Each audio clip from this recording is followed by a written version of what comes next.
Welcome back to the channel. Spice and Fiction presents What If Cranel Fell into the Wrong Floor? Episode 1. In this alternate DanMachi timeline, Cranel's routine dungeon dive turns into a nightmare when he falls into a hidden floor the guild has never mapped. Alone, wounded, and cut off from Orario, awakens near a glowing underground lake surrounded by ancient ruins, strange creatures, and dangers that do not follow the dungeon's normal rules. To survive, must rely on observation, patience, and instinct. But the deeper he explores, the more he realizes this place is not just a monster nest. It is alive. It has rules. It has residents. And something intelligent may be watching him from the dark. This is not a floor meant for adventurers. This is the wrong floor.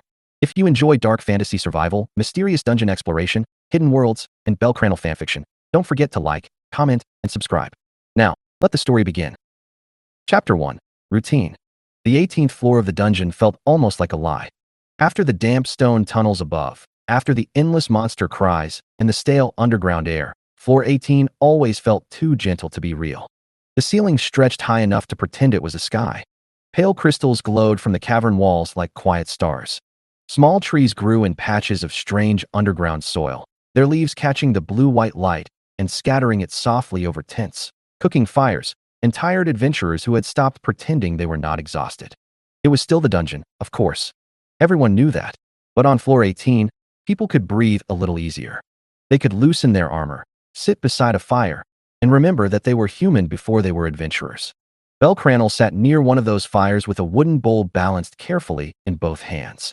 The stew inside was simple, salty, and slightly overcooked, but after a long day of fighting through the upper floors, it tasted better than anything expensive. He blew on the surface before taking a careful bite, then sighed in relief as warmth settled into his stomach. Around him, the camp was alive with small, ordinary sounds. Someone laughed too loudly at a joke. A blacksmith cursed at a dented breastplate. Two adventurers argued over whether a monster had been larger than usual or whether one of them was simply terrible at estimating size when terrified. Listened quietly, smiling into his bowl. He liked this part more than he usually admitted. The dungeon was dangerous, cruel, and unforgiving, but places like this made it feel almost communal. Everyone arrived on floor 18 carrying wounds, stories, mistakes, and sometimes a little pride they had not earned. Then they sat by fires, shared food, compared routes, and spoke to strangers like old acquaintances because, beneath the earth, survival made people less distant. Did not know the two adventurers seated across from him very well. They belonged to a mid-tier familia whose emblem he recognized but could not name. Still, they had invited him to share their fire after noticing he was eating alone, and had accepted with polite gratitude. Floor 20's been strange lately, one of the adventurers said, tearing a piece of bread in half. He was broad-shouldered, with a scar across his nose and the relaxed posture of someone who had survived enough close calls to become comfortable with bad ideas. Not bad exactly, just strange. Less monster pressure than usual. We went down yesterday and barely had to fight until we were already turning back. His companion snorted. She was sharpening a curved dagger with slow, careful strokes, her eyes half-lidded from fatigue. You say that like fewer monsters is a problem. It is when the dungeon goes quiet, the man replied. Noise means the place is behaving. Silence means it is thinking. Looked up from his stew. The woman rolled her eyes, but she did not look completely dismissive. The dungeon does not think. Tell that to the poor idiots who step into a tunnel that was not there yesterday. That is not thinking. That is the dungeon being the dungeon. Swallowed quietly and let their conversation settle in his mind. He had learned that adventurers joked about the dungeon in the same way sailors joked about storms. They laughed, complained, and acted brave, but none of them truly forgot what was beneath their feet. The dungeon was not a building. It was not a mine. It was alive in some impossible way, and while most people did not enjoy saying that too clearly, every adventurer knew it in their bones. Knew it too. He had felt the difference between ordinary stone and dungeon stone. One simply existed. The other watched. Still, floor 18 looked peaceful tonight. Fires glowed across the camp. Bedrolls were already laid out near the safer clearings. A few merchants had set up small stalls for potions, food, repairs, and information, though the prices were high enough to make even wounded adventurers complain. Somewhere near the far side of the camp, a bard was trying to sing over the sound of arguing customers. His song was not very good, but nobody chased him away. Found that comforting. Even in the dungeon, people still made room for bad music. He took another bite of stew, then paused. The stone beneath him felt warm. Not hot, not dangerous, not enough to make anyone jump up or shout. just warm in a way it usually was not. Bell lowered one hand from the bowl and pressed his fingers against the ground beside his boot. The stone held a faint, steady heat, like sunlight had touched it hours ago and left a memory behind. That was impossible, of course. There was no sun here, no true weather, no day or night except what adventurers brought with them in their own tired bodies. "You all right, kid?" the broad-shouldered adventurer asked. Bell looked up quickly. "Ah, yes. Sorry. I was just thinking." "Thinking gets people killed down here," the man said, then grinned to show he did not entirely mean it. "But not thinking gets them killed faster, so I suppose you are fine." Bell gave a small laugh. "I will try to do the safer version." After dinner, Bell thanked them for sharing their fire and moved a short distance away to check his equipment. He chose a spot near a stone outcrop where the light from the nearest crystal was bright enough to see by, but not so bright that other people would keep walking over to talk. He laid everything out in careful order. First, the Hestia knife, then his backup knife, then his remaining food wrapped in wax cloth, 2 healing potions, a small water skin, a coil of rope, a striker, a folded route note with markings copied from guild maps. Everything was ordinary. Everything was exactly where it should be. That helped. Bell had learned early that fear became smaller when broken into pieces. A monster was terrifying. A monster's reach, speed, blind spots, and attack pattern were manageable. Being alone was terrifying. Checking food, weapons, water, and retreat routes was manageable. The dungeon was enormous and impossible, but one pack could be sorted. One blade could be sharpened. One plan could be reviewed. So Bell reviewed his plan, because planning was how he reminded himself that courage was not the same thing as guessing and hoping for the best. Tomorrow, he would descend past floor 19 and push toward floor 22. It was ambitious for a level 2 adventurer, but not impossible. He had done similar routes before with care, and this time he was not going to take unnecessary risks. He knew which corridors tended to narrow. He knew where the stone became uneven. He knew 2 retreat paths that would take him back toward floor 18 if the monster pressure became too heavy.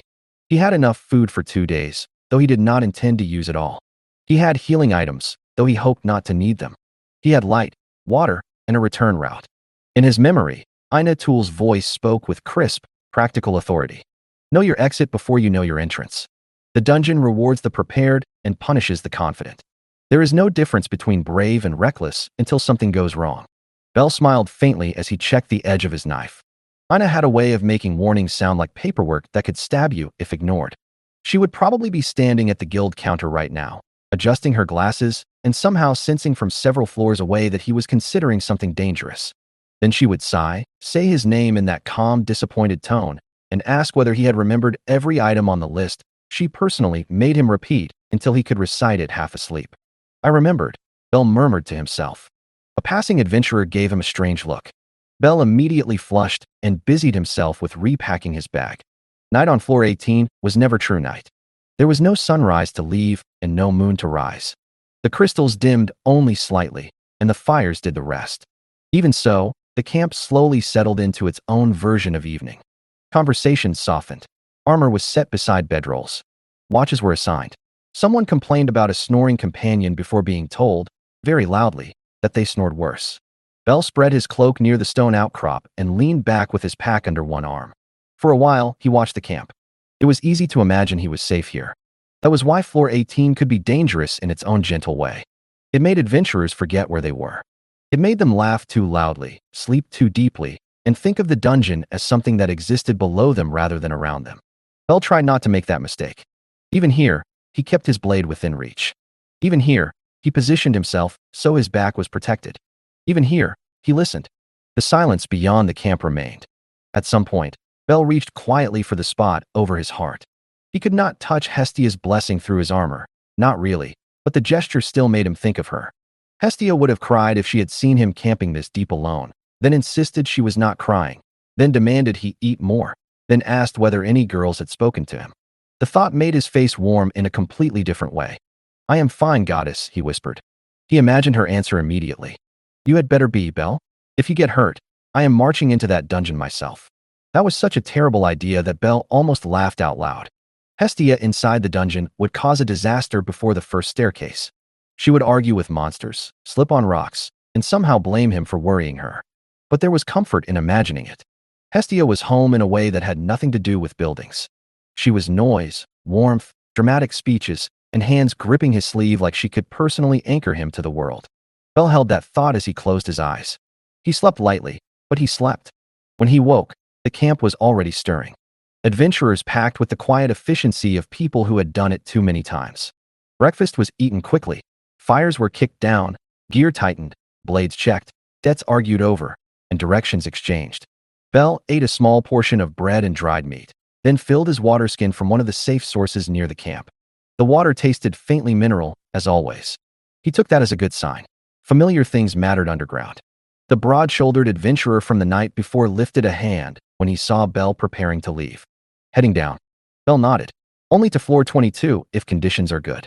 If not, I will turn back. Good answer, the man said. Try not to make the dungeon angry. The woman with the curved dagger smirked. And if you figure out how to tell when it is angry, come back and explain it to the rest of us. Bell smiled. I will do my best. It was a simple exchange. Friendly, forgettable, ordinary. Bell would later remember it with painful clarity. He left the camp shortly after, walking toward the descent with steady steps and a careful eye. The path from floor 18 toward floor 19 was familiar enough that his body knew parts of it without being told. Down past the glowing trees, around the stone ridge shaped like a sleeping animal, through the darker passage where moisture gathered along the walls. The air cooled as he moved away from the safe floor's camp, and the sounds of people faded behind him. Soon, only his footsteps remained. The staircase waited ahead.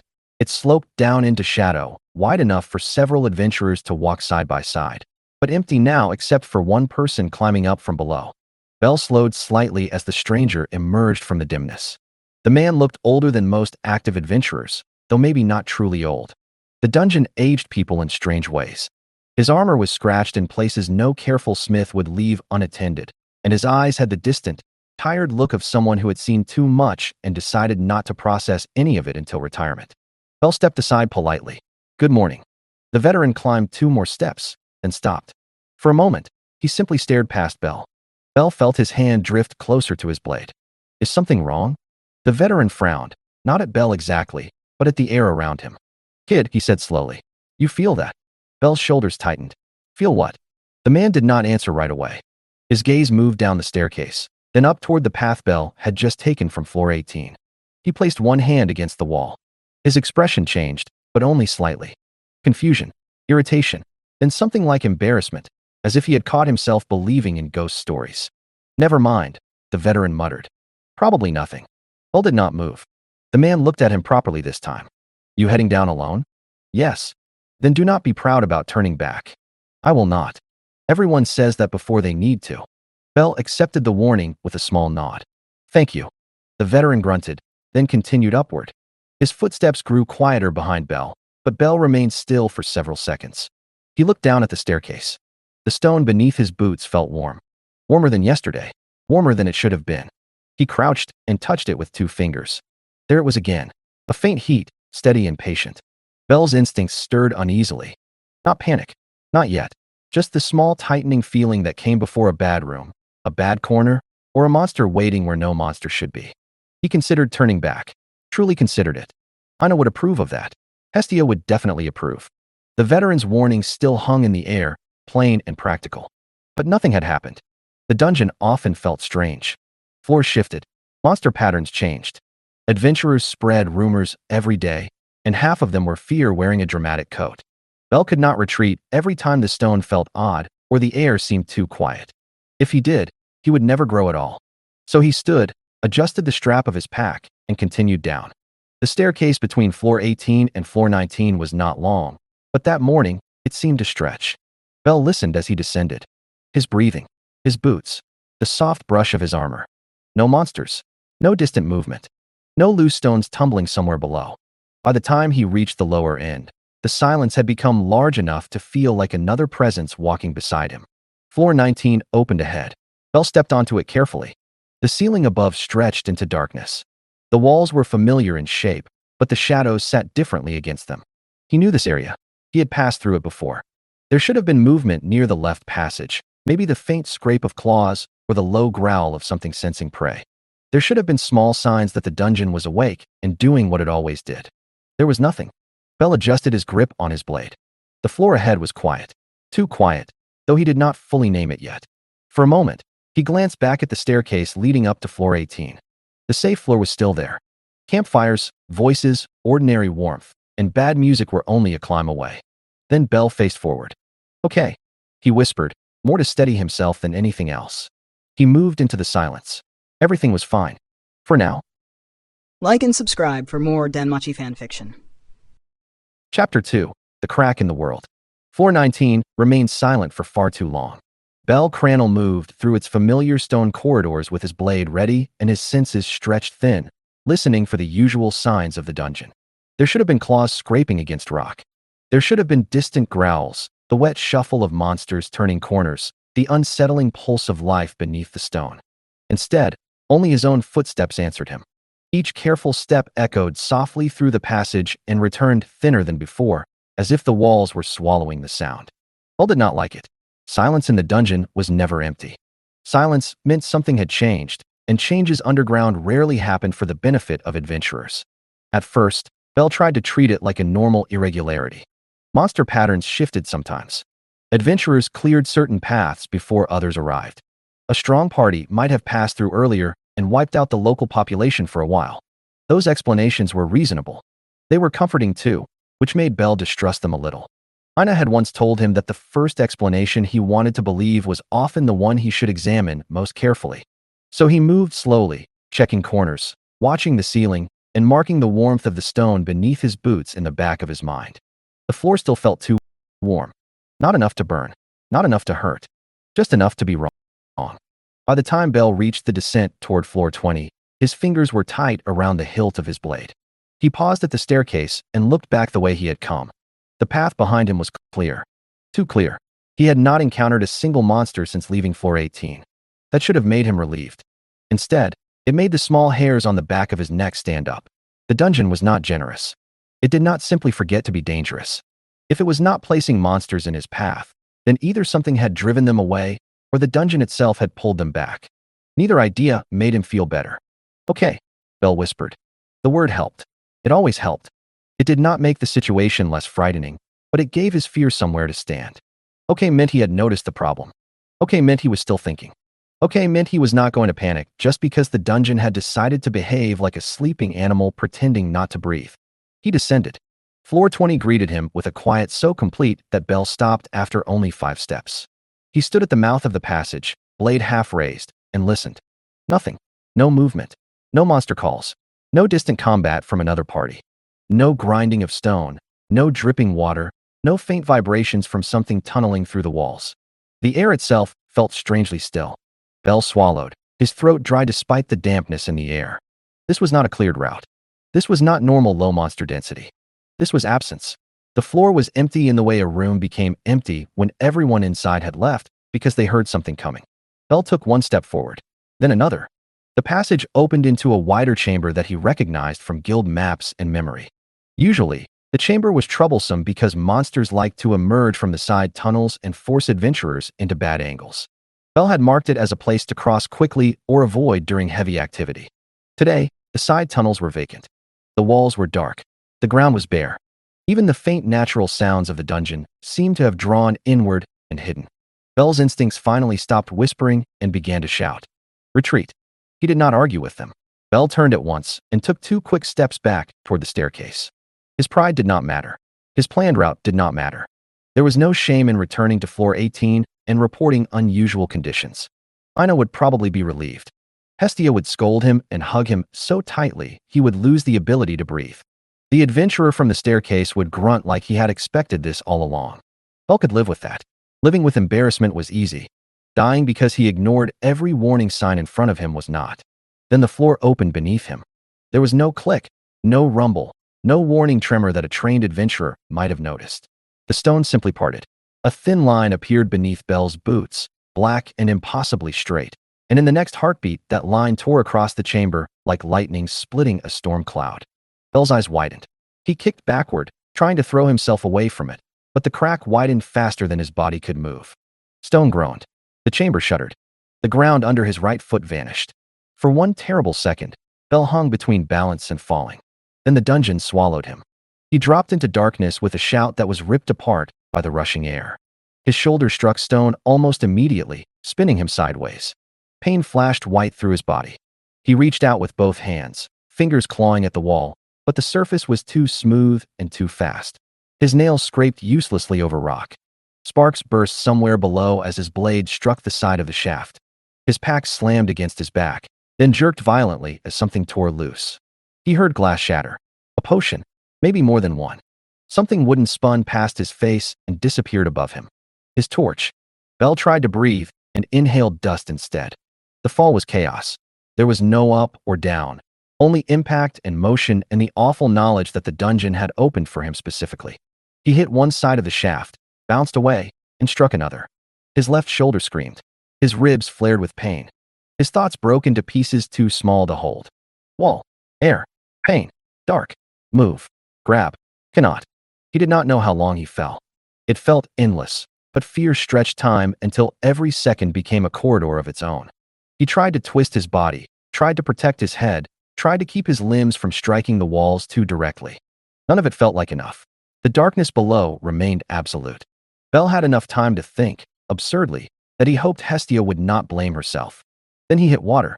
The impact crushed the air from his lungs. Cold closed over him instantly, deep and total, swallowing his shout before it could become sound. For a moment, Bell did not know where he was. His body plunged downward, dragged by armor, pack, and momentum. The water was so cold it felt like hands gripping every inch of him. Panic surged through his chest as darkness pressed against his eyes. He kicked hard, but his boots felt heavy. His shoulder burned. His lungs convulsed, begging for air. Up. He needed up. Bell forced himself not to thrash blindly. He let the weight of his pack tug at him, felt the direction of the bubbles rushing past his face, and kicked toward them. His arms moved through the black water with desperate strength. Something brushed his leg. Maybe debris. Maybe a creature. He did not stop to find out. His chest tightened until it felt ready to split open. Then his head broke the surface. Bell gasped so hard it hurt. The first breath was half water, half air, and all pain. He coughed violently, flailing just enough to keep himself above the surface. Darkness surrounded him. Not dimness. Not shadow. Darkness so thick his eyes could not find a single edge to hold on to. He turned in the water, blinking hard, but there was nothing. No ceiling. No shore. No light from the crack above.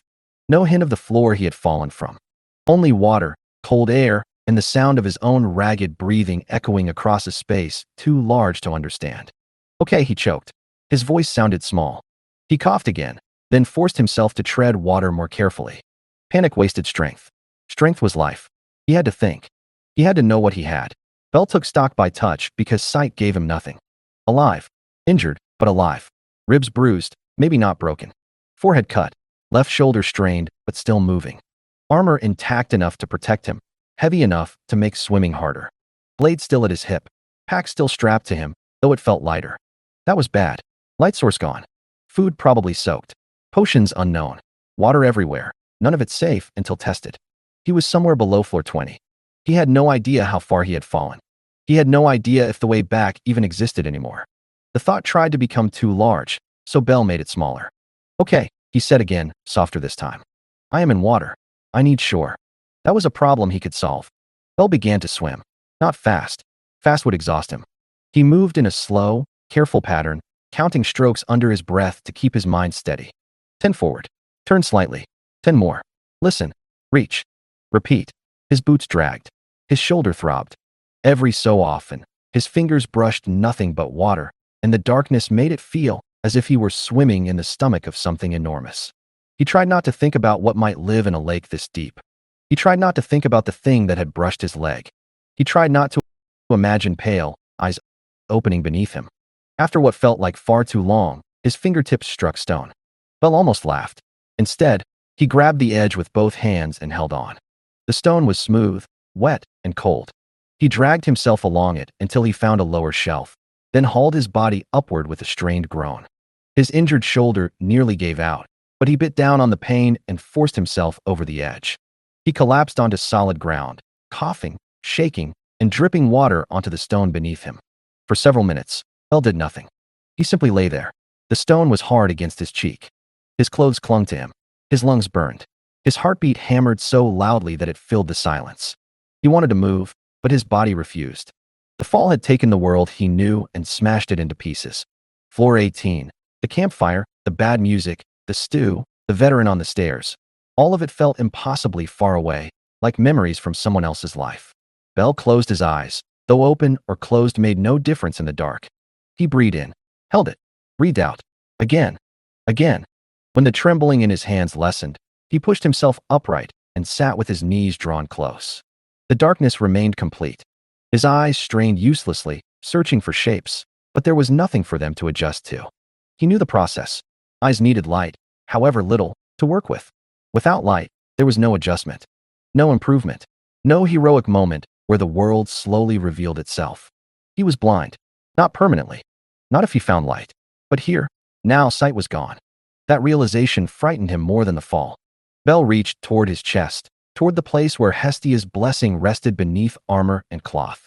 He did not expect an answer, not exactly. Adventurers did not speak to their gods through fauna like sending letters. Still, there was usually a feeling, a connection, a warmth that existed because someone above had marked his back with divine care and called him hers. He felt for that warmth. It was there, barely, distant, thin, and quiet, like a candle seen from the far side of a storm. But it was there. Bell's breath shook. "Goddess," he whispered. No reply came. No voice. No miracle. No sudden light. Yet the faint warmth remained, small and stubborn beneath the fear. It did not tell him where he was. It did not heal his wounds or lift him back to floor 20. It simply existed, and for that moment, existing was enough. Bell lowered his hand. "Okay," he said once more. This time, the words sounded steadier. He began checking his surroundings by touch. The ground sloped gently upward from the water's edge. The stone beneath him was smooth, but not like river stone made soft by time. It was too even, too deliberate. Bell ran his palm across it slowly, feeling shallow lines and subtle angles beneath the wet surface. His brows drew together. This was not a natural shore. At least, not entirely. Something had shaped this stone. Tools, claws, magic, dungeon growth. He had no way to know yet. But it had been shaped. That was either good news or very bad news. Worked stone meant intelligence. Intelligence meant he might not be alone. Bell sat very still. The lake shifted behind him with a soft, wide sound. Not a splash, not a wave made by his own movements. Something else had moved in the water. Bell stopped breathing. His right hand closed around the hilt of his blade, but he did not draw it. Drawing a blade in total darkness against something in deep water felt less like preparation and more like a way to die while feeling busy. The sound came again, farther away this time. Slow, heavy, unconcerned. Something surfaced briefly. Bell heard it breathe. The sound was low and measured, not like a fish breaking water, not like any monster he knew from the upper floors. It was the sound of a large creature taking air because it chose to, because nothing around it made it hurry. Bell remained frozen until the water stilled. Only then did he let himself exhale. "Noted," he whispered. "Large thing in the lake." His voice sounded ridiculous in the dark, but speaking helped. It gave shape to fear. It reminded him that he was still Bell Cranel, still an adventurer, still capable of noticing things and making decisions. A faint glow appeared in the water. Bell blinked. At first, he thought his eyes were inventing it out of desperation. But no. There, several meters from the shore, something glimmered beneath the surface. A soft blue-green light pulsed gently in the black lake, dim as a firefly seen through fog. Then another glow appeared. Then another. Tiny points of light drifted near the water's edge, moving with the current like slow stars. Bell stared. The glow was not enough to see by. Not yet. But it gave the darkness depth. It showed him that the lake existed beyond the reach of his hands, that the shore curved away to his left, that the cavern around him was larger than he had imagined. Much larger. Slowly, as his eyes adjusted to that faint bioluminescence, shapes began to emerge. The suggestion of stone. The wet line where water met shore. The rising black wall behind him. Far above, too far to measure, there was nothing but darkness. The ceiling, if there was one, remained hidden. Bell swallowed. He had fallen into a cavern vast enough to hold its own lake. He was below floor 20. But this place did not feel like any floor he had ever studied. It felt older. Bell turned away from the water and carefully pulled his pack from his shoulders. The motion made him hiss through his teeth as pain flared in his shoulder. He set the pack in front of him and opened it by touch, working slowly because haste would only ruin what little he had left. One healing potion had shattered. His fingers found wet glass and sticky liquid coating the inside of the bag. He cursed softly, then continued. Another potion remained intact. Then another. Food. Damaged, soaked, but not entirely lost. Rope, still there. Striker, still there. Backup knife, still there. Water container, intact, empty. Small medical kit, wet but usable. His torch was gone. Bell searched deeper and found something narrow wrapped in oilcloth. He froze for half a second, then carefully pulled it free. A candle, his backup candle, still unbroken. Bell held it in both hands like it was treasure. He wanted to light it immediately. Every part of him wanted that. He wanted the comfort of flame, the simple human magic of pushing back darkness and proving the world had edges. But he did not strike the flame. Not yet. A candle was not just light. It was time. For hours, maybe less depending on the air and the wick. If he used it now just to feel better, he would regret it later when he needed to see something that could kill him. So Bell wrapped the candle again and placed it carefully back into the pack. Not yet, he told himself. The lake glowed faintly behind him. The darkness pressed close, but not as completely as before. Bell sat on the strange worked shore, soaked, injured, and terribly far from help. His plan was gone. His route was gone. His safe return was gone. Yet he had a blade, 2 potions, rope, a little food, 1 candle, and the faint warmth of his goddess somewhere beneath the fear. It was not enough, but it was something. Bell looked out over the dimly glowing water and listened to the enormous silence of the cavern. Okay, he whispered. Then he opened his pack again and began his inventory properly. He needed to know exactly what he had before he could decide what to do with it. Like and subscribe for more DanMachi fanfiction. Chapter 3. Inventory. Bell worked slowly because slow meant alive. His hands were still shaking from the fall, and his fingers had begun to stiffen from cold, but he forced every movement to stay careful. He placed each item on the stone in front of him and touched it twice before moving to the next. The faint glow from the lake gave him barely enough light to see the shape of his own knees, but not enough to trust his eyes. So he used memory. He used touch. He used the calm, organized voice in his head that sounded suspiciously like Ina when she was trying very hard not to worry. Weapons first.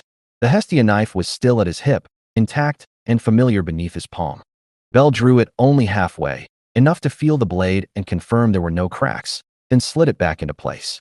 His backup knife was still wrapped in a small side pocket. It was cheap, plain, and not especially impressive, but Ina had once told him that the best backup tool was not the one that looked heroic. It was the one still available when the heroic one was lost. Bell had laughed then. He was not laughing now. Armor next. His shoulder plate was dented, and the strap beneath it had torn halfway through. That explained the deep ache in his left shoulder. The armor still covered what it needed to cover, but the damaged strap would make sudden movement risky. He took 3 minutes to adjust it, using a short length of spare cord from his pack. The repair was ugly. Hestia would have called it charming. Wolf would have called it an insult to all craft, then fixed it while complaining. Bell smiled faintly despite himself. Ugly is fine, he murmured. Ugly works. Provisions came next, and that hurt more than his shoulder. His food had suffered badly in the water. The wax cloth had protected some of it, but not enough. The bread was soaked through and already beginning to crumble. The dried meat was wet, but salvageable if eaten soon. He had a handful of hard biscuits that survived because they had been sealed in a tin. If rationed with discipline, he had a day and a half of food. 2 days if he accepted being hungry. Less if he needed to fight. Bell took that thought and set it aside. Hunger later. Thinking now. The water container was intact, but empty. The lake offered all the water in the world and none he could trust. He found 4 purification tablets sealed in a small pouch, which was better than nothing and worse than he wanted. 4 safe drinks. After that, he would have to rely on observation, boiling, or luck. Since he had no pot and luck was not a plan, observation would have to do most of the work. 2 healing potions remained unbroken. One had shattered, leaving sticky residue and glass shards in the bottom of his pack. Bell carefully removed the broken pieces and placed them in a small pile away from his sleeping area.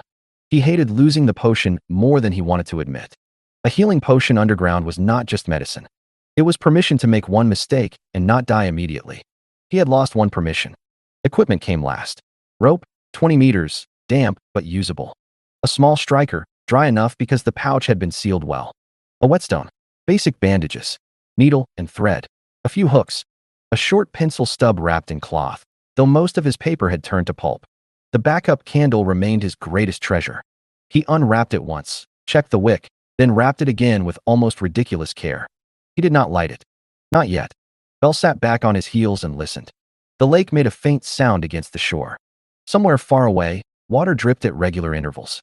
Nothing moved close by. The large thing in the lake had not surfaced again. The air was breathable. More than breathable, actually. He noticed that after several minutes. It was cleaner than he expected, without the stale thickness of many lower passages. Slightly warm, too, which made no sense after the cold water, but was deeply welcome. Air is good, he whispered. Temperature stable. Water source available, but unconfirmed. Food limited. Light very limited. No immediate threat. Unknown floor. Unknown depth. Possible intelligent construction. Possible large aquatic creature.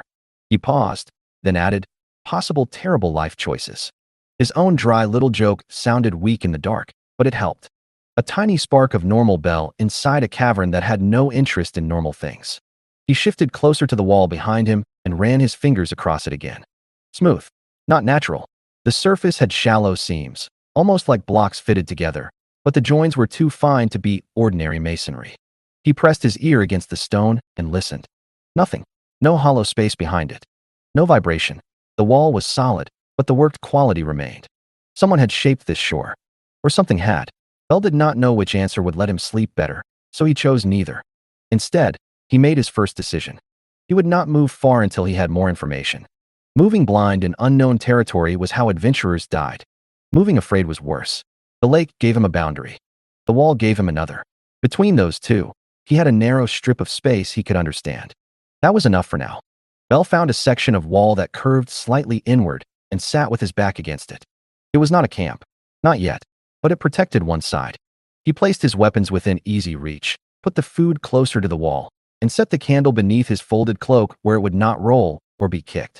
Then he sat still and began to listen as if listening itself were a skill he could level. Time passed strangely. Without sun or clock or camp noise, minutes loosened and stretched. Bell counted breaths for a while, then heartbeats, then stopped when both made him too aware of his own body. Gradually, the silence divided itself into layers.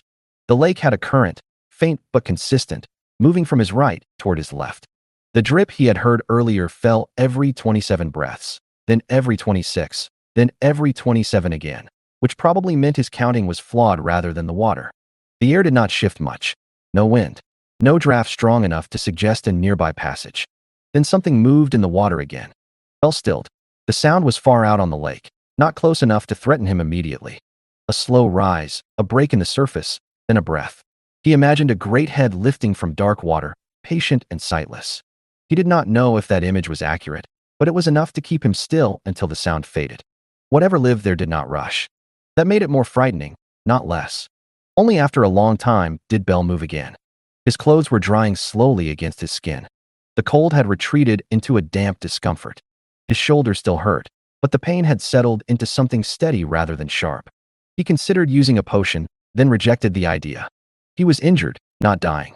Potions were for dying, or for preventing dying when the difference was small. Soreness did not qualify. Eventually, the faint glow in the water brightened just slightly. Bell did not know why. Maybe the organisms reacted to a current. Maybe they had a cycle. Maybe they sensed him and were discussing his poor life choices among themselves. He watched their little blue-green lights drift near the shore, and the sight stirred a longing in him so ordinary that it almost hurt. They looked like festival lanterns on a river, the kind children would push into the water and chase along the bank. Bell had never done that in Orario, but he had seen pictures in books and thought it seemed peaceful. Peaceful was a strange word to think down here. He let the glow guide his eyes along the shore.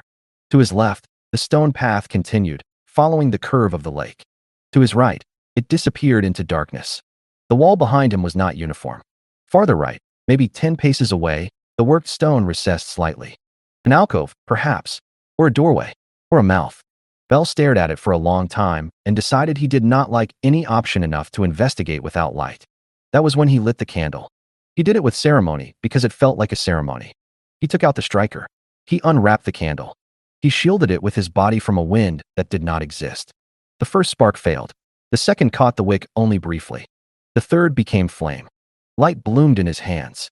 Bell closed his eyes for a moment, overwhelmed by the small golden circle.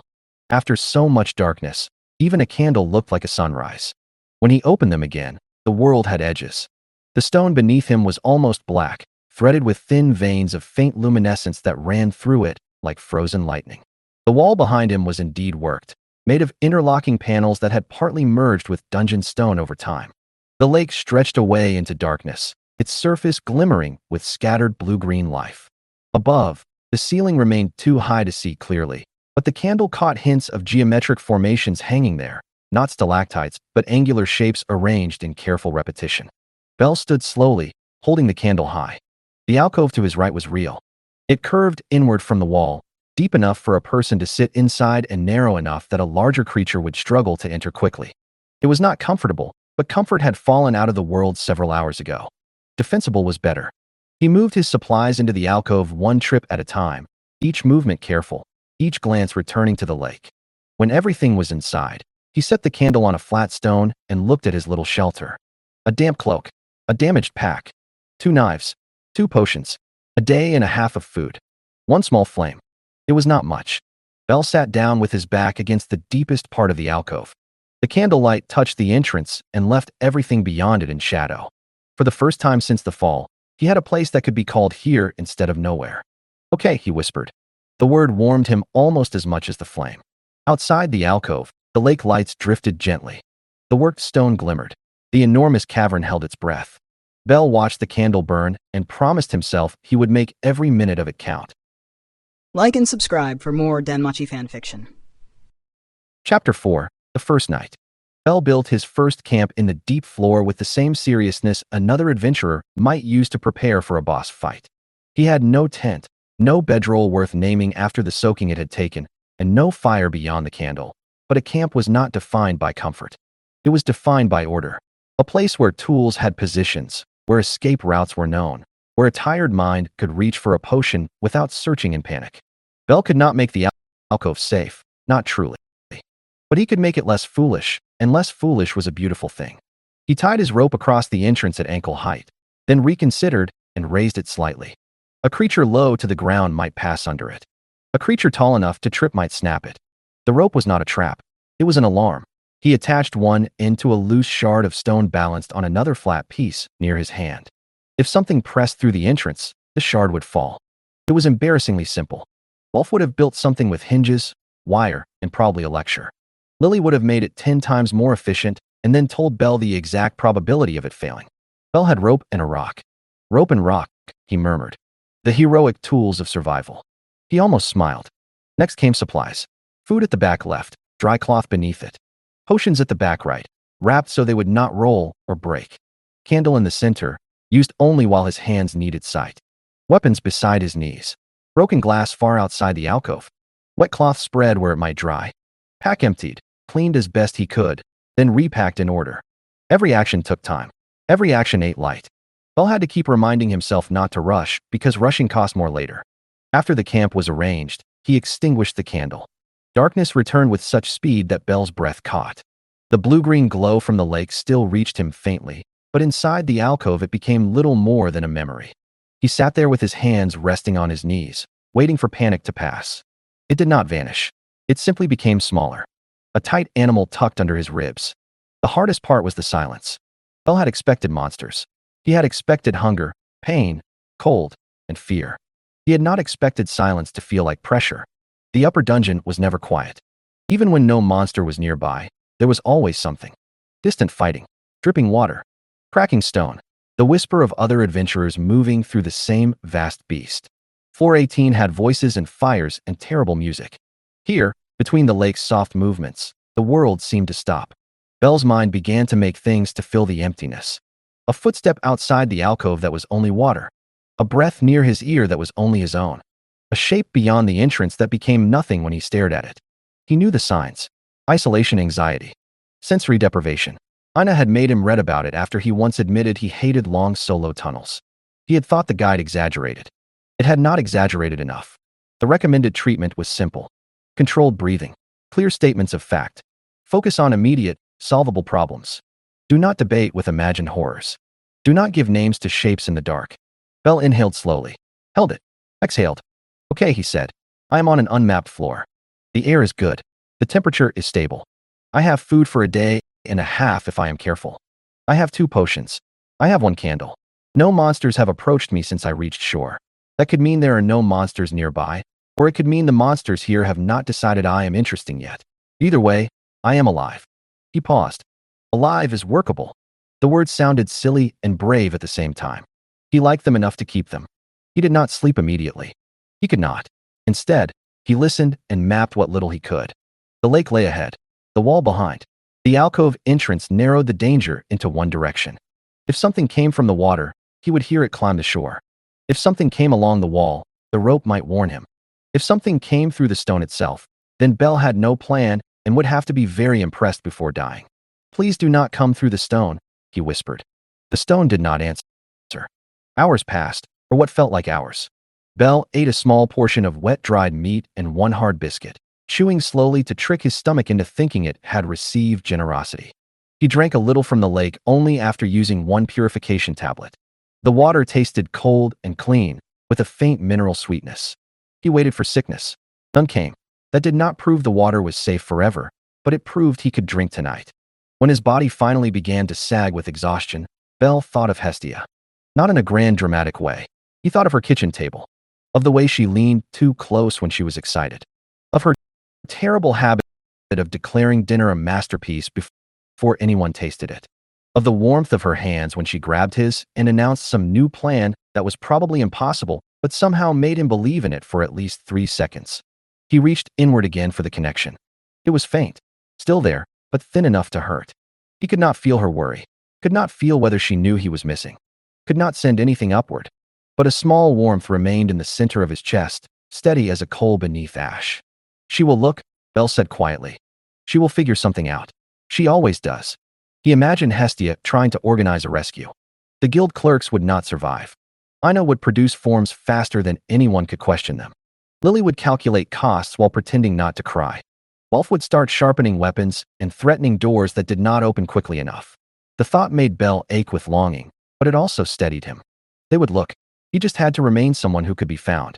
Belle wrapped his damp cloak around himself, positioned one hand near his knife, and tried to sleep. The alcove was not soft. The stone pressed against his shoulder. His ribs complained every time he breathed too deeply. The darkness remained heavy, but exhaustion was stronger than discomfort, and eventually his thoughts loosened. Just before sleep took him, he felt the temperature shift. Slightly, not enough to be alarming. The air around the alcove warmed by a degree or two, settling into something more comfortable than the surrounding cavern. Belle opened his eyes. The darkness gave him nothing. "Hestia," he whispered, though he knew that was not how it worked. No answer came, only warmth. Maybe his body was imagining it. Maybe the stone retained heat. Maybe underground air moved strangely here. Belle was too tired to solve it.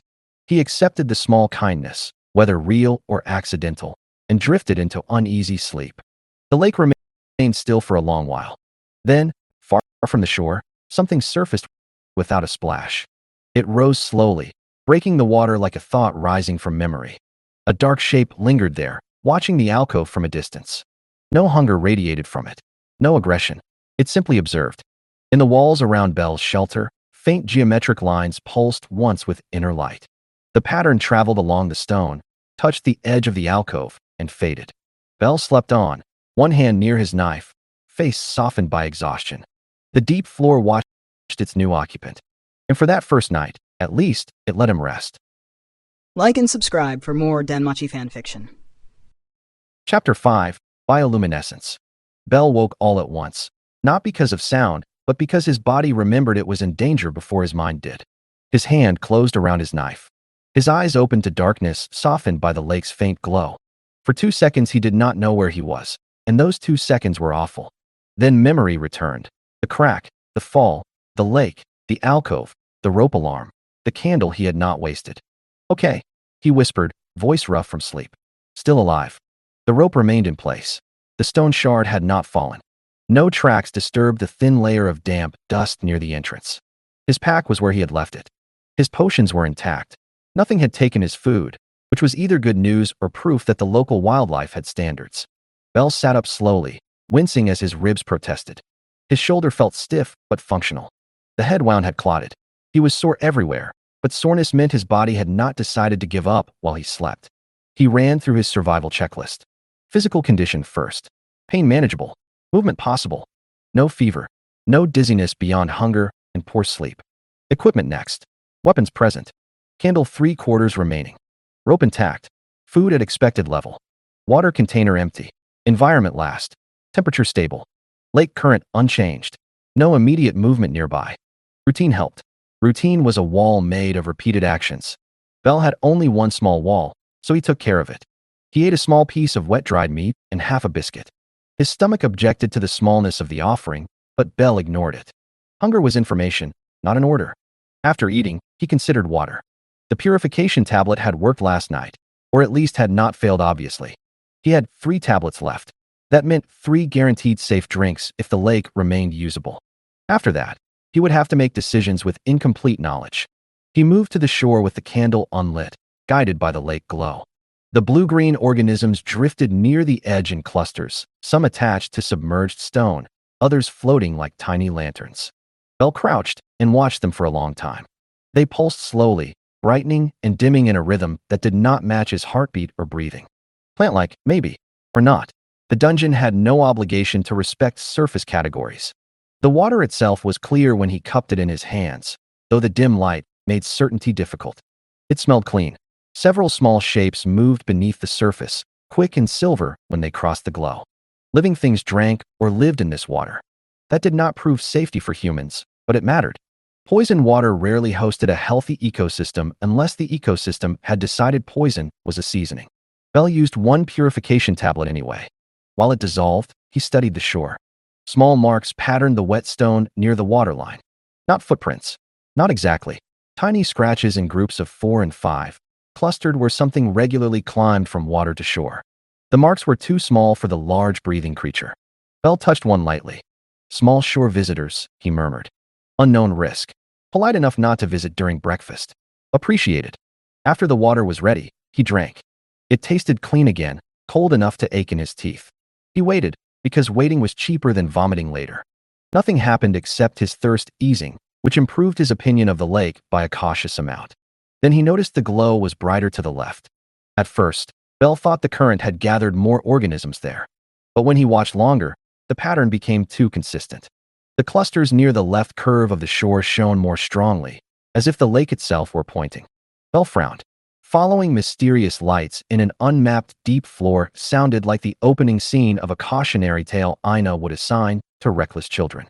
On the other hand, not knowing why the lights were brighter was also dangerous.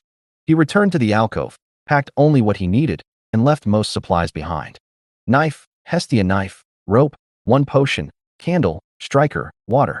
He marked the alcove entrance with 3 small scratches low on the wall, then began walking left along the shore. The floor opened gradually as he moved.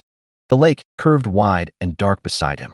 The worked stone path remained surprisingly even, though cracks and patches of dungeon growth interrupted it in places. Veins of pale light ran through the black floor, enough to guide his feet if he moved slowly. Above, the geometric ceiling formations caught the lake glow and scattered it into faint angular reflections. Bell walked for 20 careful minutes before he found the garden. He stopped so abruptly his boot scraped stone. It was not a wild patch of growth. It was not a random cluster of glowing plants. It was arranged.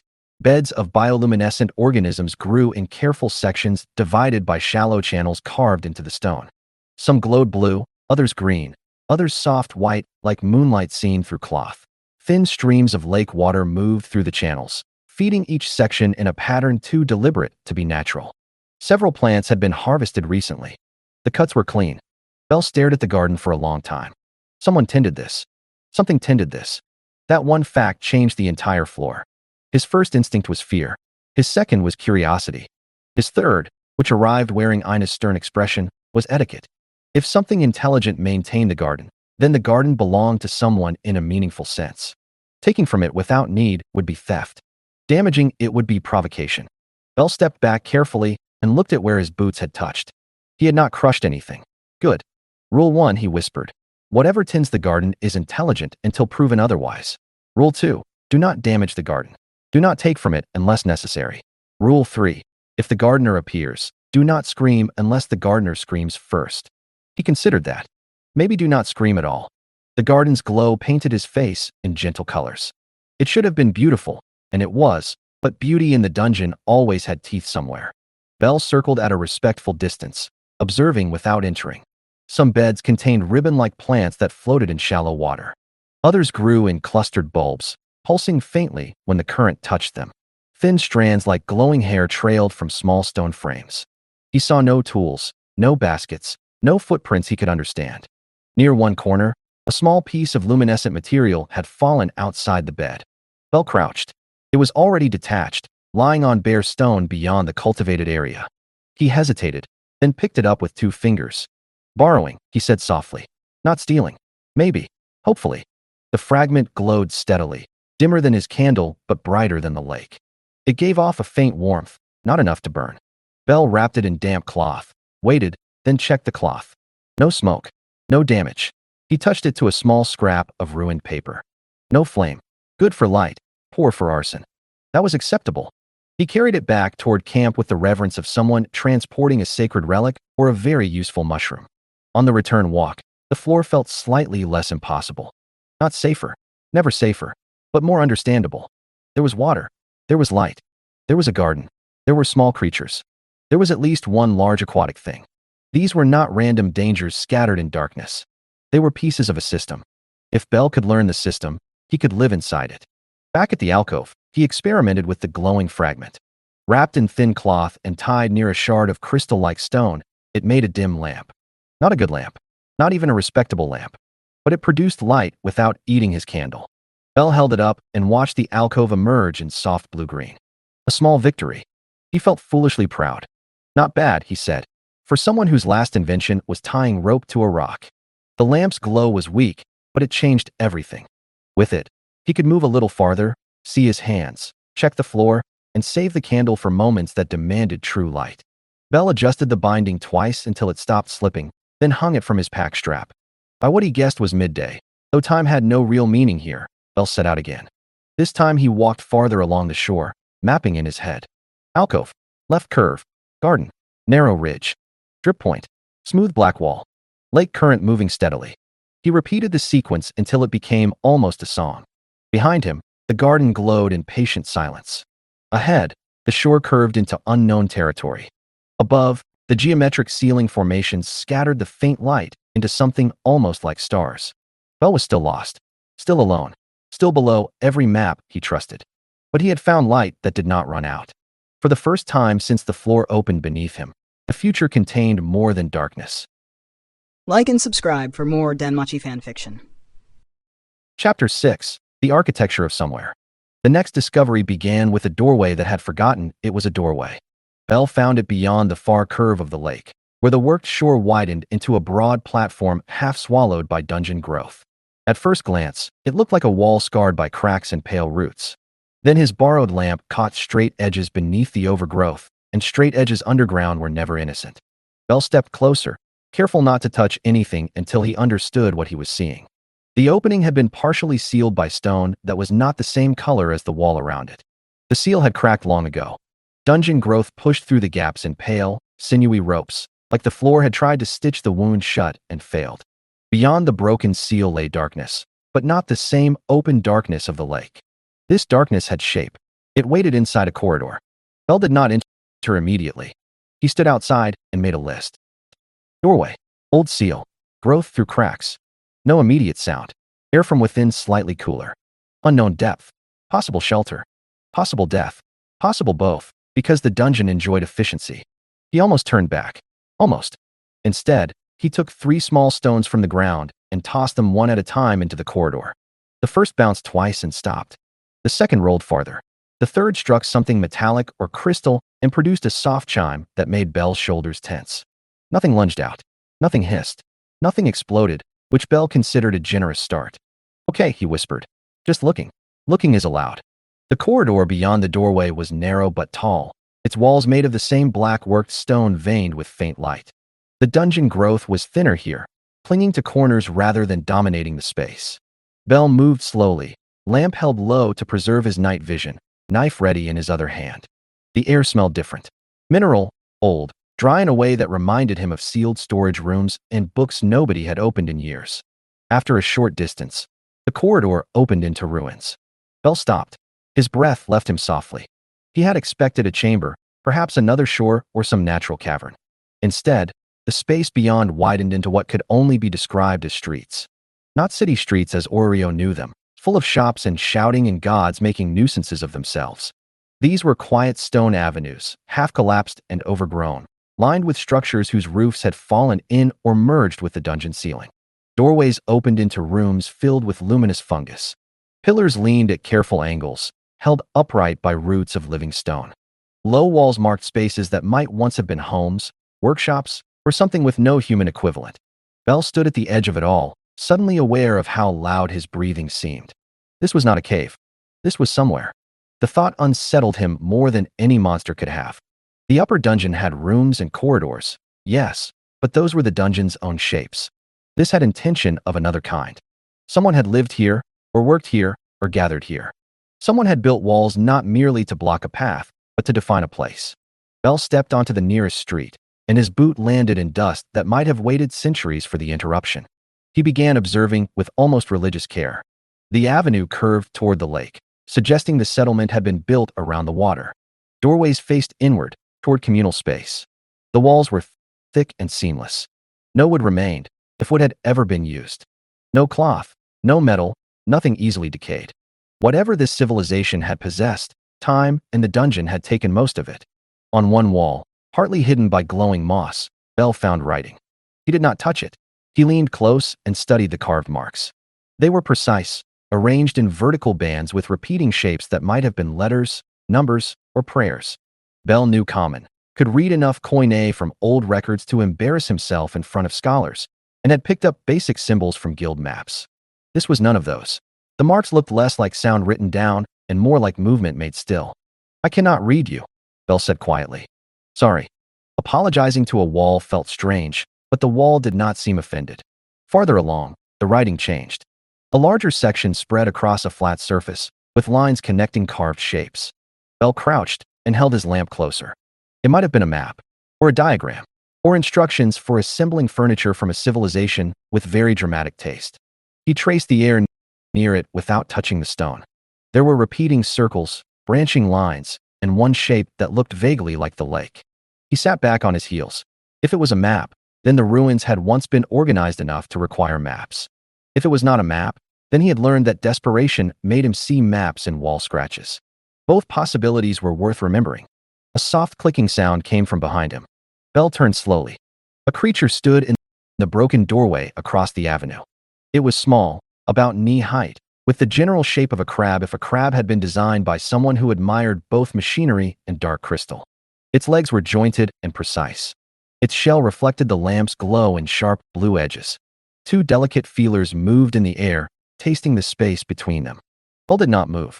The creature did not attack. It regarded him with what he could only describe as assessment. "Hello," Bell said, because apparently that was what he did now when confronted by impossible things. "I am not here to cause trouble." The crystal crab clicked once. Then it moved forward. Bell tightened his grip on his knife, but stayed still. The creature approached, stopped 2 meters away, then adjusted its path. It gave him a wide berth, not fleeing, not threatening, simply navigating around him as if he were an inconvenient chair. Its legs tapped the stone in a delicate rhythm. It crossed the avenue, entered another doorway, and disappeared into the ruins. Bell stared after it. That was not normal dungeon behavior. Normal dungeon monsters attacked, retreated, or ignored. They did not make polite traffic decisions. They did not notice a person, consider spatial options, and choose the route least likely to cause conflict. Bell knew he might be assigning too much meaning to simple instinct, but the difference felt real. He added a new note to his mental record. Crystal crab creature. Non-hostile. Navigates with intent. Possibly intelligent. Possibly part of local ecology. Does not care for introductions. As he explored farther, the relationship between the ruins and the dungeon became clearer. The dungeon had not simply grown over this place. It had incorporated it. Living stone wrapped around ancient walls, using them as supports. Pale roots threaded through carved channels as if following old infrastructure. Some collapsed buildings had become part of the floor's natural terrain. The dungeon had grown through the ruins like a forest through an abandoned house, but it had not erased them. Bell sat on a fallen block and considered that. If the dungeon had used the ruins rather than destroying them, then either it could not destroy them, or it chose not to. Neither possibility was comforting. The first meant the ruins were made of something stronger than the dungeon's appetite. The second meant the dungeon had preferences. He looked up at the dark ceiling. "Do you have preferences?" A drip of water fell somewhere nearby. "That is not an answer." Another drip followed. Bell decided not to argue with architecture. By the time he returned to the alcove, his head was full and his body was tired. He had found no exit, no supplies, no sign of other humans. But he had found proof that the floor had history. Not the kind written in guild reports. Older history, stranger history, the kind that did not care whether surface people understood it. He sat by the lake with his dim lamp and looked back toward the ruins. Their broken walls glowed faintly through the dark, patient and unreadable. The floor was not empty. It was not dead. It was something else entirely. And Bell, who had fallen into it by accident, had just begun to learn its name. Like and subscribe for more DanMachi fanfiction. Chapter 7. Hunger and Logic. On what Bell believed was the third day, his food ran out. He knew it would happen. He had counted every bite and stretched each portion as far as dignity allowed. Then a little farther after dignity stopped being useful. Even so, the final biscuit disappeared in 3 careful bites, leaving only crumbs on his palm and a hollow ache in his stomach. Bell stared at those crumbs for a long moment before licking them away. Elegant, he muttered. Very heroic. Hunger changed the floor. Before, the glowing lake had been mysterious. The ruins had been fascinating. The strange creatures had been questions. Now, everything also became potential food, which made Bell feel rude. He did not enjoy looking at an ecosystem and wondering which part of it would kill him least if eaten. But his body needed fuel. Fauna could help him heal. Determination could keep him moving. Neither could replace calories forever. He sat in the alcove and made a food survey. The garden plants were the obvious option and therefore suspicious. The fact that something cultivated them meant they had use, but use did not mean safe for humans. They could be medicine, poison, decorative, religious, extremely important salad. Bell did not want to offend an unknown gardener by sampling sacred salad and dying in their flower bed. The crystal crab creatures were another possibility. Their bodies looked hard and mineral, but perhaps something inside was edible. He had not seen anything eat them, which could mean they were toxic, or simply that the local predators preferred less crunchy meals. Bell had no tools for opening one without making noise and no desire to begin his relationship with the local not-quite monsters by murdering one for lunch. Fungi grew in the ruins. Some dungeon fungi were edible. Some were lethal. Some were edible only if boiled, peeled, prayed over, and eaten by someone else first. Bell marked fungi as possible, but dangerous. The lake creatures remained. Small silver shapes moved near the surface at certain times, feeding around the glowing organisms. Bell had watched them for 2 days. They were eaten by something larger. He had heard splashes. They did not avoid the water. They did not float belly up. They looked, in the broad and desperate sense, like fish. Fish seemed best. Catching one was less best. Bell had no net, no proper line, and no bait he could spare. He did have rope, patience, and the stubborn creativity of someone who refused to starve while surrounded by suspicious seafood. He unraveled a small length of cord from the rope's end, tied one of his hooks to it, and baited it with the tiniest scrap of dried meat he had saved by accident in a fold of cloth. The scrap looked too sad to tempt anything, but hunger made optimists of fools and fishermen. He crouched by the lake and waited. Waiting with a line in dark water was a special kind of misery. The lake was quiet. The glowing organisms pulsed. Bell's stomach growled loudly enough that he whispered, "You are not helping." Small silver shapes flickered near the hook, vanished, returned, judged his offering, and vanished again. Bell tried not to take it personally. After nearly an hour, the line jerked. Bell pulled too hard and almost lost the catch. He adjusted quickly, letting the creature fight while guiding it toward the shore. It broke the surface with a bright flash, twisting like a fish but with too many fins arranged in delicate fans along its sides. He caught it in both hands before it could slip away, then immediately felt guilty because it was strangely beautiful. "Sorry," he said. The fish-like creature did not accept the apology, being occupied with dying. Bell prepared it as carefully as he could. He examined the body for signs of poison, bright warning colors, strange glands, foul smell, anything Ina's guides had mentioned. It smelled clean, like cold water and minerals. The flesh was pale. No visible parasites. No spines beyond the fins. He could not cook it properly, but he used a cluster of heat-giving luminescent material to warm thin strips until they changed texture. It was not cooking so much as making raw fish nervous. He ate a small piece. Then he waited. The next 4 hours were deeply boring and deeply terrifying. Bell sat with his back against the alcove wall, one potion within reach, and paid attention to every sensation in his body. Stomach pain? No. Dizziness? More from hunger than poison. Numbness? No. Sweating? Only normal fierce sweating, which was rude but understandable. After 4 hours, he decided he was not dying quickly. He ate the rest. The taste was mild, slightly sweet, and so good after hunger that Bell nearly cried. He did not, but it was a near thing. Warmth spread through his body as food became strength. The world sharpened. His thoughts steadied. He found himself looking at the lake with cautious gratitude. Thank you, he told it. The lake glimmered, indifferent and generous. Catching one fish solved the immediate problem, but opened several new ones. If the small creatures were prey, then something larger hunted them. If something larger hunted them, he needed to know when and where. Bell began watching the lake at different periods, marking when the silver fish approached the shore and when they vanished. Their pattern connected to the brightness of the bioluminescent organisms. They fed when the glow dimmed slightly, then scattered before the large, breathing creature surfaced. That meant the lake had a schedule. Bell loved schedules. Schedules were civilization's polite cousin. They did not make danger vanish, but they made danger punctual. He also watched the garden more closely. The water creatures approached some fallen plant fragments and avoided others completely. The avoided ones Bell marked as dangerous. The investigated ones became possible future tests. He did not take from the garden itself. He only collected pieces that had fallen outside the beds or drifted loose into the water. Even then, he whispered apologies. Bell had no proof anyone hurt him. He apologized anyway. On the 4th day, he tested a small piece of pale fungus he had seen a crystal crab nibble.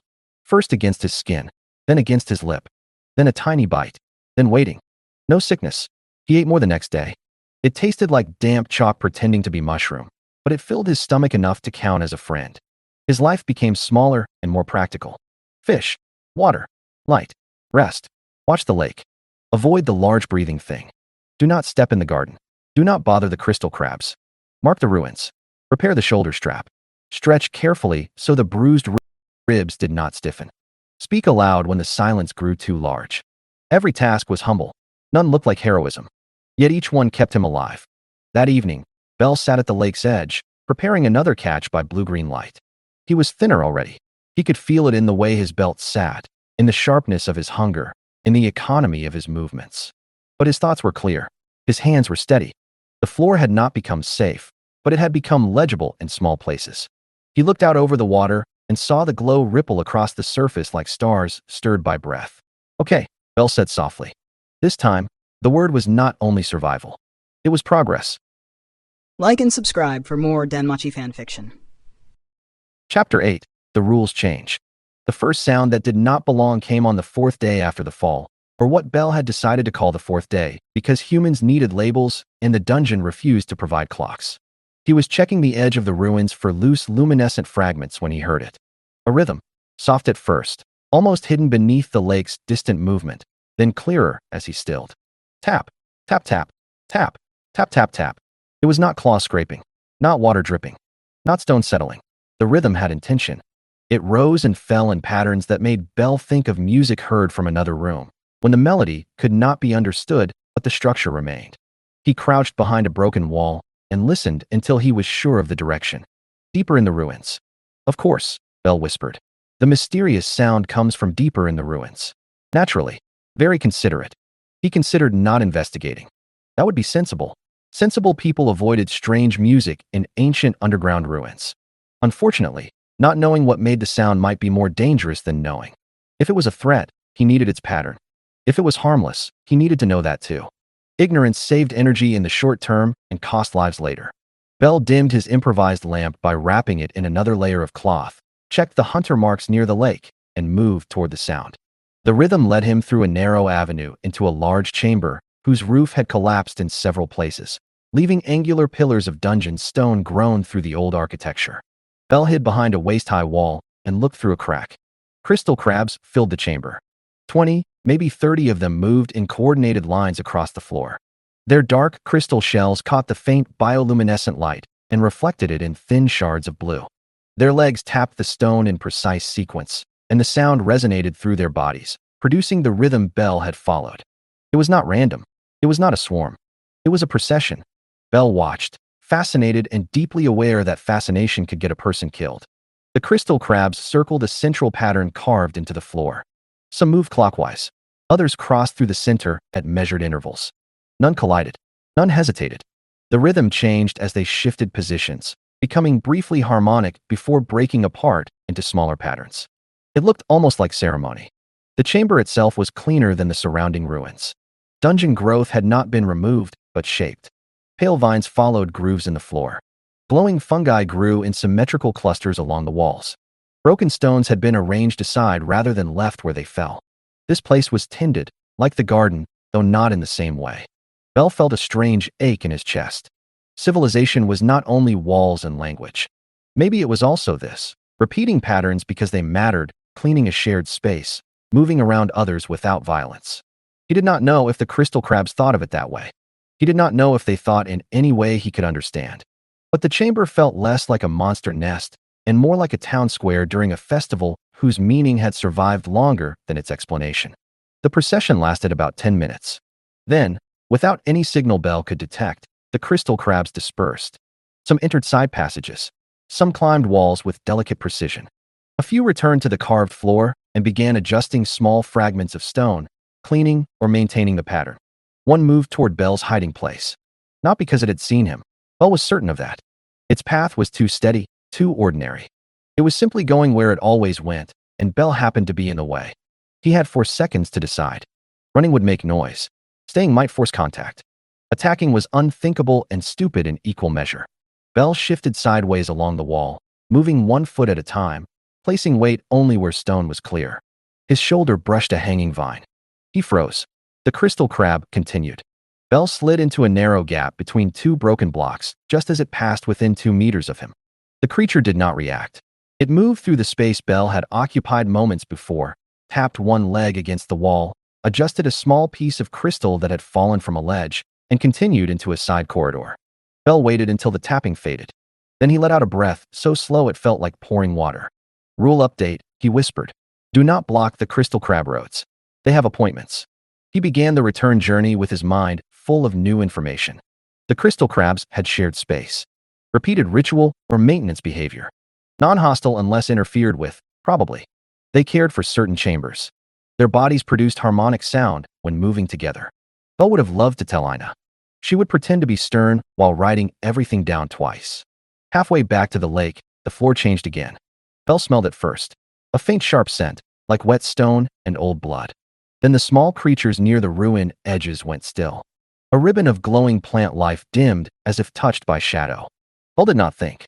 He moved into the nearest crevice, pressed his back against cold stone, and wrapped one hand over his lamp. Something large passed through the avenue. He saw only pieces of it in the dimness. A long, low body moving with liquid confidence. Dark hide or fur or scale, he could not tell. Shoulders that rolled silently beneath its surface. Limbs placed with perfect economy. A head angled toward the ground, not sniffing exactly, but reading. It was not the large thing from the lake. This moved like a land predator and carried itself with the calm of something that had not feared another creature in a very long time. Bell's lungs begged to breathe. He allowed them only the smallest air.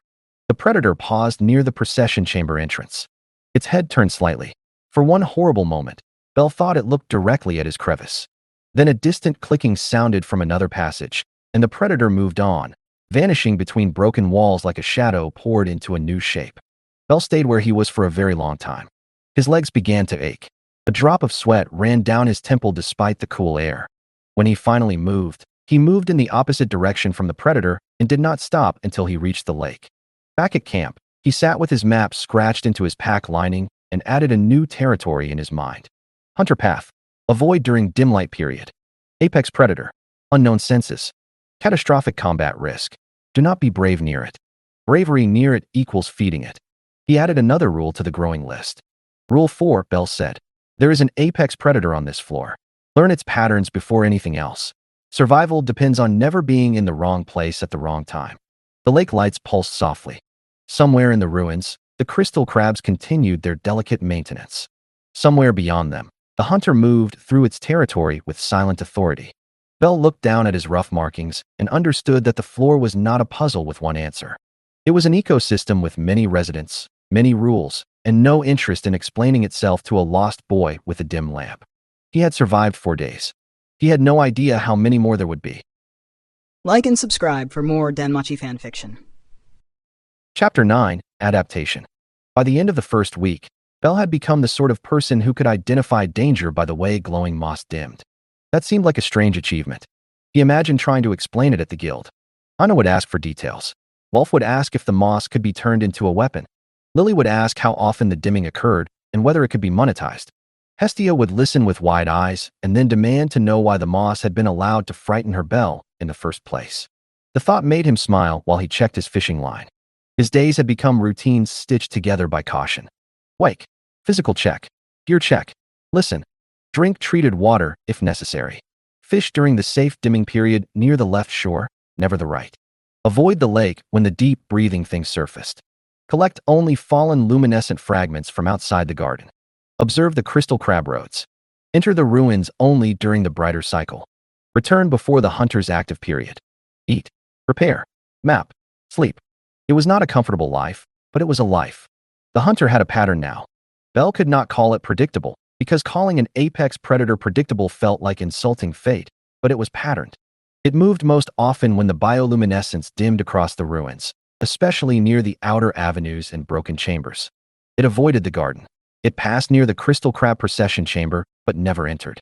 It did not approach Bell's alcove, though Bell did not know if that was because it had not noticed him or because the alcove was outside its interests. He hoped very sincerely to remain uninteresting. Food had improved. The Silver Lake fish were safe when eaten fresh and lightly warmed. One pale fungus was edible, though depressing. Another caused numbness in his tongue for an hour after he touched it, so he named it No and gave it a wide berth. A fallen garden plant with soft white veins proved safe after 3 days of cautious testing, though Bell still took only pieces that had already detached. It tasted faintly of cucumber and cold air. He nearly wept from gratitude the first time he ate something that crunched. He had mapped perhaps 40% of the accessible floor, at least the parts he dared explore. The lake formed the heart of the place. The ruins curved around it in an uneven crescent. The garden lay along the left shore, near channels that fed from the water. The procession chamber sat deeper in the ruins, connected to several smaller maintenance paths used by the crystal crabs. The hunter's territory overlapped the outer edge like a dark stain on his mental map. Beyond that, collapsed corridors led to places he had not yet entered because bravery without information was just vanity in boots. He had not found a way up. That fact sat inside him like a stone. Bell tried not to touch it too often. Most of the time, work kept him moving. Hunger, water, light, and safety formed a busy little government over his life. But there were periods when the lake dimmed, the hunter moved, and Bell had to remain in his alcove with nothing useful to do. Then the stone inside him grew heavier. On the 7th day, he let himself feel it. He sat at the lake's edge during a safe period, knees drawn up, improvised lamp beside him. The water stretched into darkness, glimmering with slow lights. The cavern ceiling remained invisible. Somewhere far away, the large aquatic creature breathed once, not close enough to threaten, only present enough to remind Bell that he shared this world with things that had never heard his name. He missed Hestia with a sharpness that surprised him. Not the idea of her, not some noble longing for his goddess. He missed specific things. The weight of her arms when she hugged him too enthusiastically. The way she pretended not to hover while hovering magnificently. The smell of her cooking, which was not objectively good but belonged to home so completely that quality no longer mattered. He missed how she said his name when she was worried. Bell, stretched long with fear and affection. He missed Anna's voice. Calm, precise, and impossible to bribe away from common sense. He missed the guild's noise and paperwork. He missed Orario's crowded streets, food stalls, quarrels, gods causing scenes, adventurers boasting, children pointing at armor they could not afford. He missed the ordinary chaos of a city that had continued above him while he counted fish and tried not to be eaten by a shadow with shoulders. He was 17 years old, and he had been alone for a week in a place no map had ever named. He let that hurt, for exactly as long as it needed to. Then he breathed in, breathed out, and put the hurt somewhere he could carry it without dropping everything else. They are looking for me, Bell said to the lake. Hestia is looking. Ina has filed something terrifyingly official. Welf is probably threatening to punch geography. Lily is pretending she is not worried while being the most worried person in the room. His throat tightened. He swallowed it down. I just have to survive long enough. Or find my own way back. Or both. Both would be nice. That afternoon, he finished the lantern. It had taken several days of failures, and one failure had leaked glowing slime onto his sleeve, which still shone faintly no matter how much he scrubbed it. The The final version used a hollow crystal crab shed fragment he found near the procession chamber, a bundle of fallen luminescent fibers, and a woven casing from spare cord. It did not produce bright light, but it produced steady light. It could be dimmed by rotating the casing. It could hang from his belt. It cost him nothing to maintain except occasional replacement fibers. Bell held it up and watched the alcove glow. "Not bad," he said softly, "for a first lantern, and also for a first object made from crab leftovers." No one applauded. He decided the lake probably approved silently. The lantern changed his courage. Not foolishly, but noticeably. With sustainable light, he could record more, test more, move with less fear of wasting the candle. That evening, he began externalizing his map. He cut open the waterproof lining of his ruined pack and scratched marks onto the inner surface with a sharpened shard of crystal. It was rough and ugly, but it existed. Alcove, lake, garden, ruins, procession chamber, hunter path, collapsed halls, unknown gaps. He stared at the map for a long time. Something was wrong with it. Not an error, a shape. The ruins followed a spatial logic, a curve around the lake with support corridors feeding into larger chambers. Even the collapsed sections implied symmetry. But near the far inner wall, his marks showed a gap where there should have been a continuation. A space that was not a wall, but not a chamber either. He had passed near it twice without understanding why it bothered him. Now, seen on the map, it bothered him clearly. Bell touched the scratched mark with one finger. There is something there. The lantern glowed softly. The lake whispered against the shore. Far out in the water, something surfaced and watched the alcove for a while before sinking again without sound. Bell did not see it. He was too busy looking at the gap in the geometry and thinking, for the first time in days, not only about survival. He was thinking about tomorrow. Like and subscribe for more DanMachi fanfiction. Chapter 10. The Gap in the Geometry. Bell approached the gap as if it were a sleeping monster, because in the dungeon that was rarely a bad assumption. He had waited until the hunter's pattern was favorable, until the crystal crab roads were clear, and until the garden lights were at their brightest. His lantern hung low at his hip, wrapped to a dim glow. The candle remained untouched in his pack. His body felt stronger than it had on the first days, though thinner, sharper, and less forgiving of wasted motion. The gap lay beyond a collapsed avenue where old walls leaned into one another like tired elders. Bell had passed the area before and dismissed it as rubble. Now, with his map in mind, he saw the mistake. The rubble did not collapse randomly. It covered a design seam. Behind a curtain of pale dungeon growth, the wall recessed into an old doorway sealed with a slab of black stone. The slab had fractured near the bottom, leaving an opening no wider than Bell's shoulders. He crouched and studied it. The seal was old. Very old. Dust had settled inside the cracks. Luminescent roots grew through the fracture, but not thickly. The air coming from beyond was cooler, with a mineral scent unlike the lake cavern. No fresh tracks marked the ground. No scratch patterns. No crystal crab maintenance signs.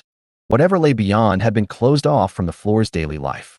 Naturally, Bell wanted to enter, because apparently surviving a week underground had not cured him of curiosity. It had only taught curiosity to carry a knife. "Just looking," he whispered again, as if saying it often enough could make it true. He removed his pack and pushed it through first. Then he slid into the opening sideways, careful of his injured shoulder. The stone scraped his armor. For one uncomfortable second, he stuck halfway through and imagined dying wedged in an ancient doorway like a cautionary cork. Then the broken edge released him, and he stumbled into the corridor beyond. The silence changed immediately. Outside, the ruins were quiet but alive. Water moved. Distant creatures clicked. Plants pulsed with light. Here, silence had been stored. It lay thick in the corridor, sealed away with the dust and dry mineral air. Bell picked up his pack and moved forward. The corridor descended gently. The worked stone was in better condition than anything he had seen so far, its surfaces smooth and dark, its lines crisp beneath thin veins of blue light. The dungeon growth was present but restrained, as if it had entered politely and chosen not to rearrange the furniture. Bell did not trust that, but he appreciated the image. After several minutes, the corridor opened into a chamber. Bell stopped at the threshold. The space was enormous. His lantern could not reach the ceiling. Walls rose into darkness, covered from floor to unseen height with carved writing. Not scattered bands, not broken inscriptions, but continuous text. Thousands of marks flowed across the stone in orderly streams. Some lines curved, others branched.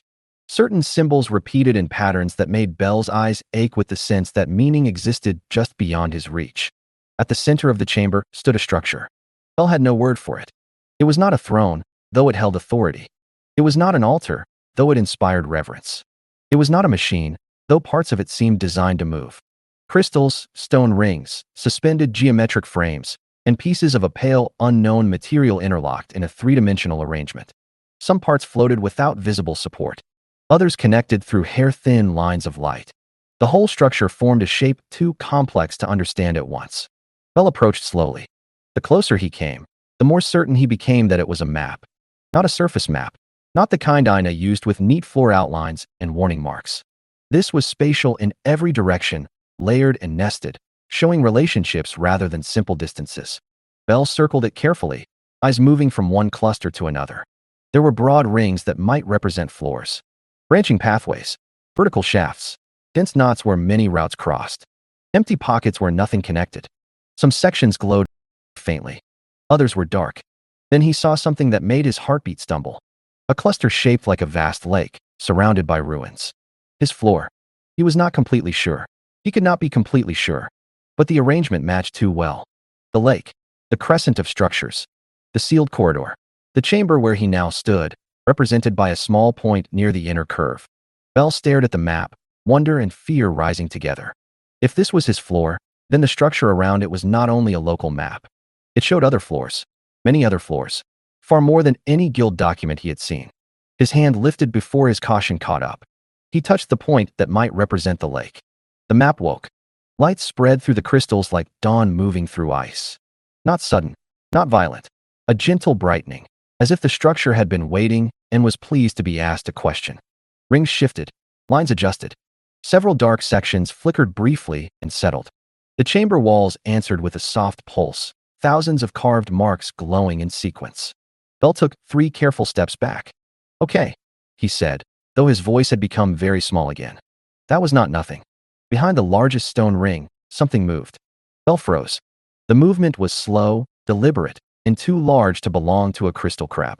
Something that had been lying very still now lifted itself from the darkness on the far side of the chamber. Belle could not see it fully. Only a shape, broad and low, darker than the surrounding dark. The map's light caught an eye. The color made no sense. It was not blue, not green, not gold, not anything Belle knew from the surface. It was the color of deep bioluminescence filtered through water and dream, luminous without being bright. The eye watched him with terrifying steadiness.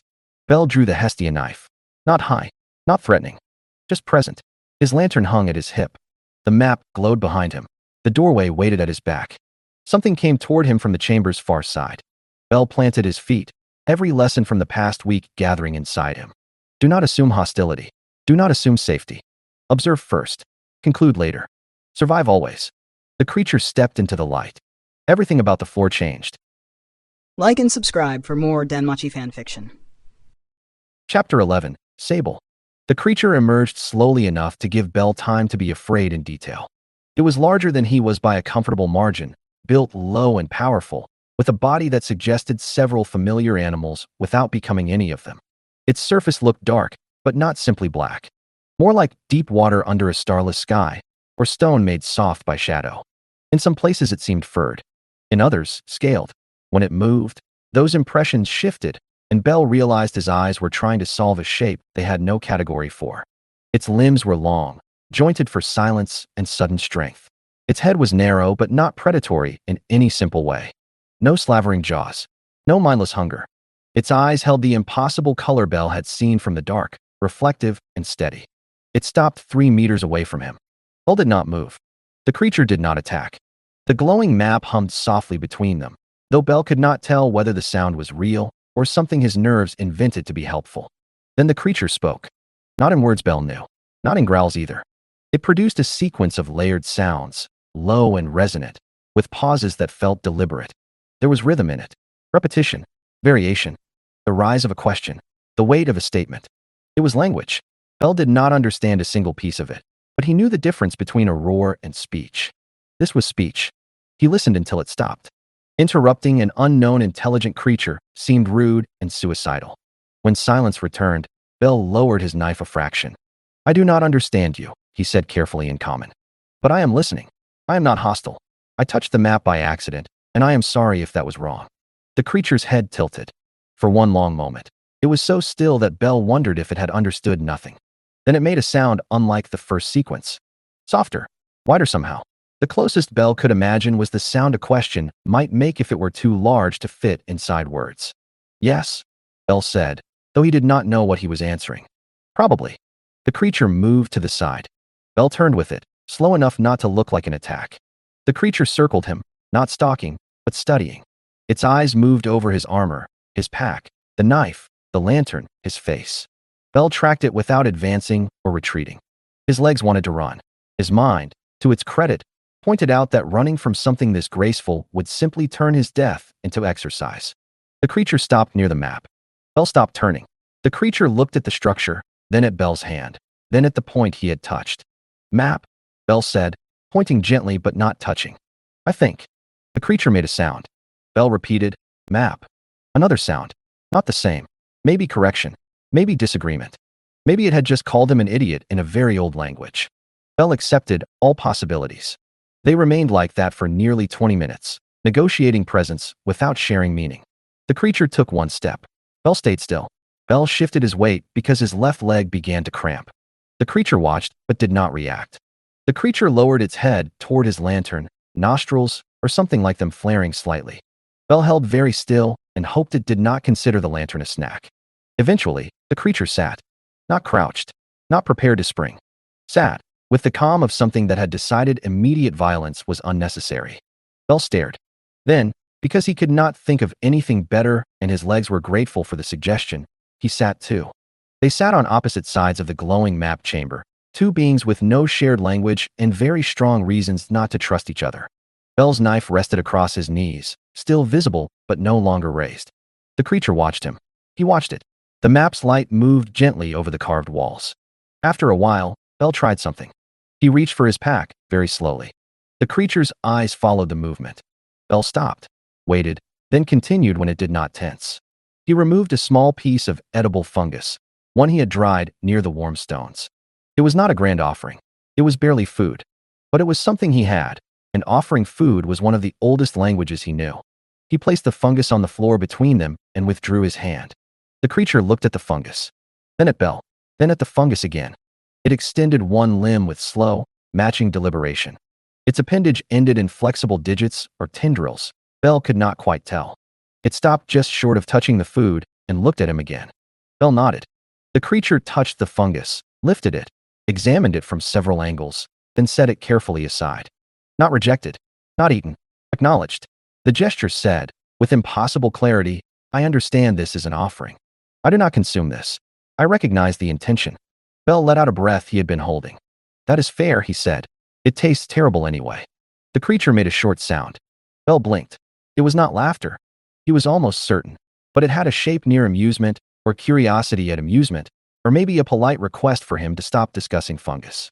I need to call you something, Belle said softly, more to himself than to it. Dark watercolor is too long. Shadow would be dramatic. Midnight is also dramatic. Hestia would name you something adorable and then insist you liked it. The creature watched him with unreadable patience. Belle studied the deep color of its body, the way the map light slid across it without fully catching. A word surfaced from old stories and cloth merchant stalls and descriptions of dark fur. Sable, he said. Can I call you Sable? The creature made its own sound, long and layered, probably its name or something more complex than a name. Belle knew immediately that his throat could never reproduce it. He touched his chest. Belle. The creature listened. Belle, he repeated. It made a sound in response, an approximation shaped by a body not made for human speech. The result was not his name, but the attempt was so clear that Belle laughed. The laugh burst out before he could stop it. It echoed softly in the chamber, startling him as much as Sable. The creature went very still. Belle clapped a hand over his mouth. Sorry, he said quickly. That was not mockery. I was happy. I think. I have not had much practice lately. Sable made the curious sound again. Smaller this time. Directed at the laugh, perhaps. Belle lowered his hand, smiling despite the absurdity of smiling in an ancient chamber beside a creature that could probably break him in half. Yes, he said. That was a laugh. Sable watched him for a long moment. Then it made the almost name sound again. Belle touched his chest. Belle. Sable answered. It was wrong. It was strange. It was not human. It was also the first time in over a week that another living intelligence had tried to say his name. Bell looked down for a moment, so the emotion would not show too plainly on his face. When he looked up again, Sable was still there, patient as stone and curious as a question. The map glowed between them. Neither of them wanted to leave first. Like and subscribe for more DanMachi fanfiction. Chapter 12, Language Lessons. Bell returned to the chamber the next day with food, water, his lantern, and the nervous energy of someone attending the strangest lesson of his life. Sable was already there. It rested beside the map structure, eyes half-lidded, body folded in a shape that looked comfortable only because Sable had chosen it. When Bell entered, those impossible eyes opened. "Good morning," Bell said, then paused. "Assuming morning exists here, which it does not. Good time period. That sounds worse. Hello." Sable made the curious sound. "Hello works," Bell decided. Their first breakthrough was pointing. Bell had never appreciated pointing properly before. On the surface, people treated it as rude if overused. Down here, it was civilization's finest invention. Bell pointed to himself and said, "Bell." He repeated it 3 times. Then he pointed to Sable and waited. Sable made the long layered sound from yesterday. Bell tried to repeat it and produced something that sounded like a dying kettle. Sable stared. "Yes," Bell said, embarrassed. "I heard it too." He pointed to Sable again. "Sable." Sable made its own sound. "Sable," Bell repeated. The creature did not correct him in any way he understood. It pointed to him with one careful appendage. "Bell." Sable made its approximation of his name. Better than yesterday. Still wrong. Bell smiled anyway. Sable's eyes narrowed slightly, not in threat but focus, as if cataloging the smile alongside the laugh. They spent hours on objects. Bell pointed to the lantern. "Light." Sable produced a sound. Bell pointed to the map. "Map." Sable produced a different sound and touched the structure with such careful reverence that Bell revised his assumption. Perhaps not map exactly. Perhaps record. Body. Memory. All of those seemed possible, and the problem with language was that being almost right could be very wrong. He pointed to water in his container. "Water." Sable responded with a sound that included a low vibration Bell felt through the floor. That made sense. To Sable, water might not be merely a substance but a place, a system, a movement. Bell wrote none of this down because his paper was gone, but he stored it carefully in his mind. Actions were harder. Walk, eat, sleep, danger, safe. Bell acted them out with increasing embarrassment. He walked in a circle, pretended to sleep, mimed eating a fish, then nearly tripped while demonstrating run. Sable watched with intense attention, which somehow made it worse. "I know this looks ridiculous," Bell said after his 3rd failed attempt to demonstrate climb. "But I promise humans communicate beautifully when we are not trapped underground doing theater for ancient creatures." Sable made the almost amused sound again. That was definitely judgment. Progress came through repetition, failure, and patience. Sable had much more patience than Bell. It could sit through 20 attempts at the same gesture without visible frustration. Bell, meanwhile, had to remind himself not to apologize every time he misunderstood. Misunderstanding was not failure. It was the path. Over several days, the map chamber became their classroom. Bell learned that Sable understood spatial relationships with terrifying ease. When Bell pointed to the lake cluster, Sable could indicate routes, barriers, and creature territories through combinations of touch and sound. Bell gradually understood that the structure represented far more than his floor. There were layers above and below, some bright, some dim, some dark. The known dungeon floors, if he interpreted correctly, were only the upper portion of a much larger body. That realization kept him awake after each lesson. The guild mapped floors like territory. The map structure showed them like organs. Bell did not know what to do with that thought. The most important conversation began with a simple question. Bell touched his chest. "Bell." Then he pointed upward. He had already established up as a direction, though Sable seemed to think of vertical movement less simply. Then Bell made their gesture for travel, 2 fingers moving along a path. He pointed upward again, then to himself. Home was too complex. Surface was not yet shared. Hestia had no sign. Orario could not fit in a gesture. So he used what he had. Bell. Up. Travel. Sable became very still. Bell's heart thudded. "Can I go up?" he asked softly, knowing Sable would not understand the words, but perhaps the need would carry. "Is there a way?" Sable looked at the map for a long time. Then it moved. One appendage touched a point on the structure above the lake cluster. Not directly above, offset through several branching paths. It traced a route, paused at a dark section, shifted around it, then touched another cluster. Then another. Finally, it pointed upward, then at Belle. The meaning assembled slowly. There. That way. You. Belle forgot to breathe. There is a path, he whispered. Sable made a sound. It was not simple agreement. It carried caution, complexity, perhaps warning. Belle caught none of the details. He only understood that the answer was not no. He stepped closer to the map, hands trembling. He did not touch it until Sable touched beside the indicated route. Then Belle placed one finger lightly on the glowing point. A path upward. Not rescue, not safety, not certainty, but a path. Hope rose so quickly it hurt.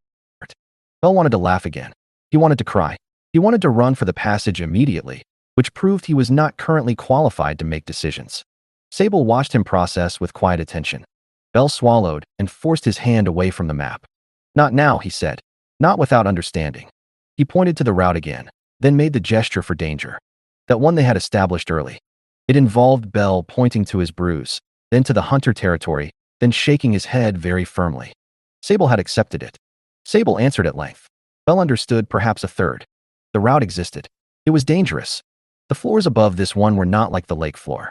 More movement, more hunger, less patience. The dark section on the map mattered. Belle nodded slowly. Tomorrow, he said, using their simple sign for later. More tomorrow. Sable made the curious sound. Belle smiled. Yes, I know. I ask a lot of questions. Sable touched the map again, near the route upward. The structure glowed brighter beneath both their hands. For the first time since the fall, Belle could imagine leaving. For the first time since meeting Sable, that thought made him sad. Like and subscribe for more DanMachi fanfiction. Chapter 13. What Sable Knows. As their language grew, so did the size of Belle's confusion. He had hoped communication would make the deep floor easier to understand. Instead, it made the mystery larger and gave it better lighting. Sable did not think like a human. Belle learned this quickly and relearned it often. Human conversation moved around wants, fears, memories, plans, and the fragile hope that saying the right thing might make another person understand. Sable's communication moved around relationships between things. Place and change, pattern and disruption, presence and absence. When Sable described a creature, it often began not with appearance, but with what space the creature occupied in the floor's balance. When it described time, it did so through cycles. Light dimming, water rising, crystal crabs gathering, the hunter passing, stone warming and cooling over spans Belle struggled to grasp. Still, pieces came together. Sable was not from this floor. That took Belle 3 lessons to understand. Sable touched itself, then pointed below the lake cluster on the map, far below, where the structure's lines descended into dimmer regions. It indicated movement upward, not once, but over long cycles. Something below had changed. Belle did not have the vocabulary for disaster, migration, collapse, or exile, but Sable's sounds carried a gravity that made the meaning clear enough. You came from deeper, Belle said softly. Sable watched him. Belle pointed down, then to Sable, then made the travel sign upward. Sable answered with a low sound that made the floor vibrate beneath Belle's knees. Yes, perhaps. Or close enough. Are there others like you? Belle asked. That question took even longer. Self. Sable. Same. Many. Belle used stones, marks, gestures, and one embarrassing attempt to imitate Sable's posture. Eventually, Sable understood. Its answer surprised him. Not last. Not here. Belle sat with that. Sable was alone on this floor, but not the final member of its kind. Loneliness and extinction were not the same. The distinction mattered. It mattered so much that Belle felt relief for a being whose people he had never met and whose name he could not pronounce. The ruins, however, were not Sable's. Belle had assumed some connection. It seemed natural. Sable lived in the chamber. Sable understood the map. Sable tended certain places, or at least moved through them with care. But when Belle touched the carved writing and pointed to Sable, the creature made a sound that rejected the link gently but firmly. It then touched the ruins, touched the map, pointed to a concept they had built for before, and extended that concept until Belle felt dizzy. Old. Older than Sable. Older than Sable's kind. Older than the current pattern of the floor. Maybe older than the dungeon shape Belle knew. The ruins belonged to beings Sable had never met. Sable tended them because they were present, because presence created relation, and because allowing useful things to decay was apparently foolish no matter the species. Belle loved that answer more than he expected. So you found an abandoned, impossible ruin, he said, and decided to become its caretaker. Sable made a questioning sound. That was admiration, Bell clarified. The crystal crabs were also migrants. Their ceremony, if it was ceremony, predated Sable's arrival here, but not the ruins. Sable did not know what it meant. It knew the rhythm. It knew the paths. It had learned to accommodate them because the crystal crabs maintained certain growths and kept the central chamber clear. Their role was not understood, but it was respected. This, Bell thought, was civilization too. Not full understanding. Accommodation. Space made for patterns you did not own. Then came the warden. Sable did not introduce the idea directly. Bell noticed that whenever the map shifted in certain ways, Sable became still. Not afraid, exactly. Sable did not show fear like humans did, but attentive, cautious, aware in the way animals were aware of weather, or adventurers were aware of the dungeon's mood before a monster party. Bell pointed to the shift one day and made the question gesture. Sable's answer was long and difficult. It touched the map's lower rings, then the floor beneath them, then the walls. It indicated something made, not born. Something related to the dungeon, but not identical with it. Something that maintained boundaries, patterns, and balances in the deep places. Not ruler, not monster, not God. A function with awareness. A presence with purpose. Bell listened, skin prickling. The warden, he said, giving the concept a human word because he needed one. Sable repeated its own sound for the presence. Bell could not reproduce it. The closest feeling was pressure changing before a storm. The warden knew Sable was here. That much became clear. It had acknowledged Sable long ago and made no move against it. Sable's presence fit the floor's balance. The garden, the chamber, the crystal crab paths, even the hunter's territory existed within that maintained system. Bell realized what that meant before Sable finished. It knows I am here too. Sable looked at him. Its silence was answer enough. Bell thought back to the first night. The warmth around his alcove. The geometric light pulsing in the wall. The sense, half-dreamed, that something had decided he should rest. His mouth went dry. Is it going to remove me? He asked. Remove was one of their newer concepts, developed after Bell had cleaned fish bones from his camp. It was not perfect, but it worked. Sable's answer was not immediate. It touched Bell's improvised lantern, the map, the route he used near the lake, then the alcove area. It made a gesture they had built for no harm. Then another for condition. Then the sign for respect, which had begun as Bell's apology to the garden and grown from there. Bell interpreted slowly. Not removed.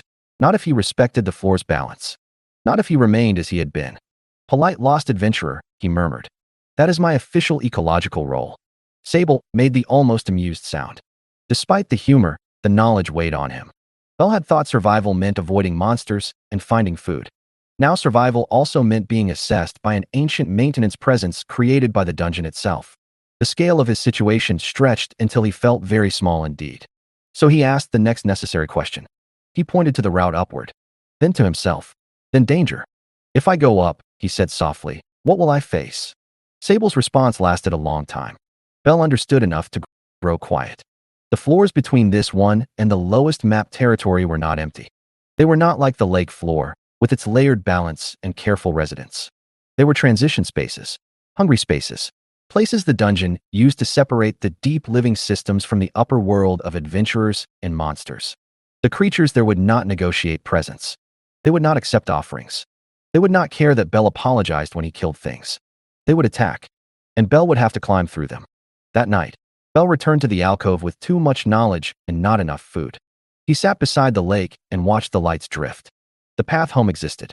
It was real, but reality did not make it kind. Sable had given him information. Information was always better than nothing. It was also sometimes much heavier. Bell leaned back against the warm stone of his alcove and whispered, okay, okay. The words steadied him. The floor listened. Somewhere in the walls, something old and patient shifted its attention by the smallest degree. Like and subscribe for more DanMachi fanfiction. Chapter 14, The Warden's Notice. On the 16th day, Bell woke to find that his camp had been improved. That was the worst possible way to wake up, because improvement meant something had entered while he slept. For several seconds, Bell did not move at all. His eyes scanned the alcove in soft lantern light. The rope alarm was still in place, but the knot had been adjusted. Better tension, cleaner angle. The loose stone shard had been replaced by 3 smaller pieces balanced so delicately that even a slight disturbance would create more noise than his original design. His water container sat beside his pack. Full. Bell stared at it. The stones near the alcove entrance had been rearranged into a more effective windbreak, though there was no wind. His damp cloth had been moved closer to a warm vein in the wall where it had dried more thoroughly. The food scraps he had left in a corner were gone. Not stolen exactly. Cleaned. Someone had entered his camp while he slept, corrected his work, tidied his mess, filled his water, and left without waking him. Bell sat up very slowly. Okay, he whispered. That is either extremely kind or extremely terrifying. Possibly both. He checked himself. No injuries. No missing equipment. No strange markings. No signs of poison in the water, though he was not about to drink it without testing. The changes were practical, helpful, almost domestic. That made them more unsettling, not less. Bell knelt near the entrance and examined the stone arrangement.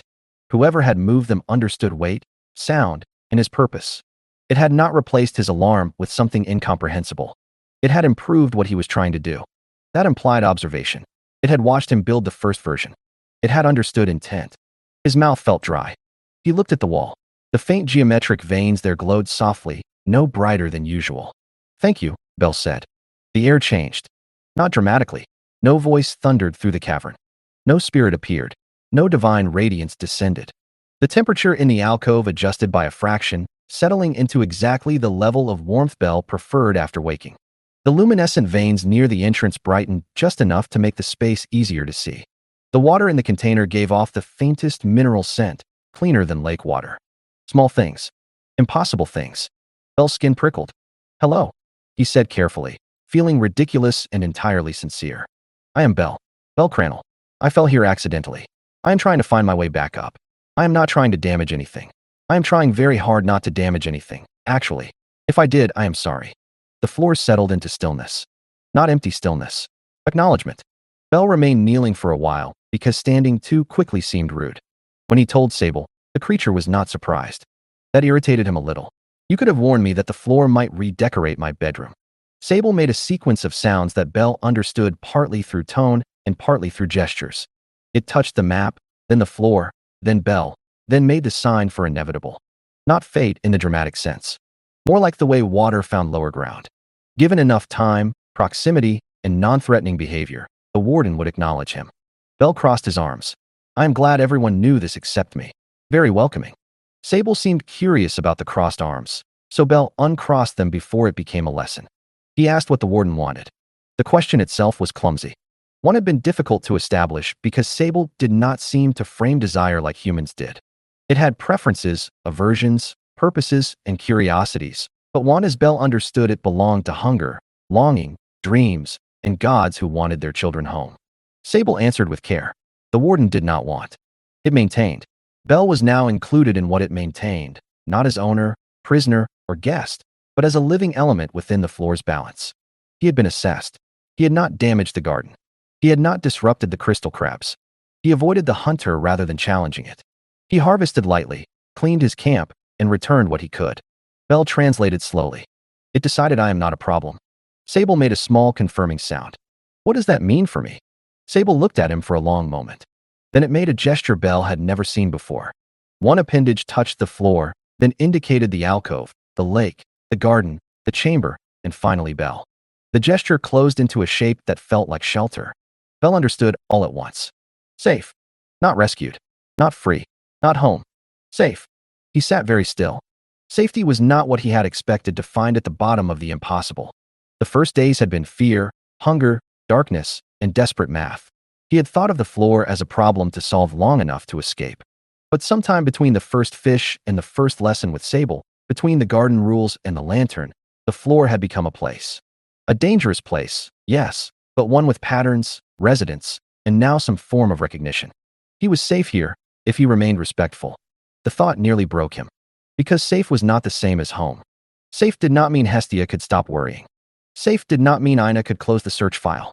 Safe did not mean Welf and Lily were not climbing dangerous floors, calling his name into tunnels that would never answer. Safe did not erase distance. It only meant he had survived long enough for the deep floor to make room for him. That evening, Bell returned to the alcove and drank the water after testing it. It was clean, better than clean. It tasted like stone, cold light, and something faintly sweet. He sat with the improved alarm at his feet and the warmer wall against his back. Thank you, he said again, quieter. The light near the alcove pulsed once. Bell looked toward the lake. Somewhere above, his familia was searching. Somewhere beside him, An ancient presence kept its silent watch. Somewhere in the ruins, Sable waited with patient curiosity. It was not home, but it was something. For that night, something was enough. Like and subscribe for more DanMachi fanfiction. Chapter 15, Preparation. Preparing to leave took longer than deciding to go. The decision itself came quietly after Belle woke one morning and realized that the thought of home hurt more than the fear of the ascent. He could stay. That was the strange part. The floor would allow it. He could fish, learn, map, speak with Sable, and become a permanent oddity in the warden's balance. A small human resident near the lake, polite and careful and increasingly good at identifying edible fungus.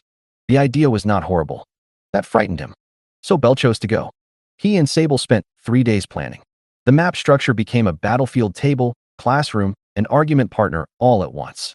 Sable indicated the upward route through layered gestures and touches. From the lake floor, 3 passages connected to the first unmapped floor above. 2 were blocked or too narrow. 1 was usable, though the path passed near an area Sable marked with danger. From there, a long route crossed a floor with aggressive creatures.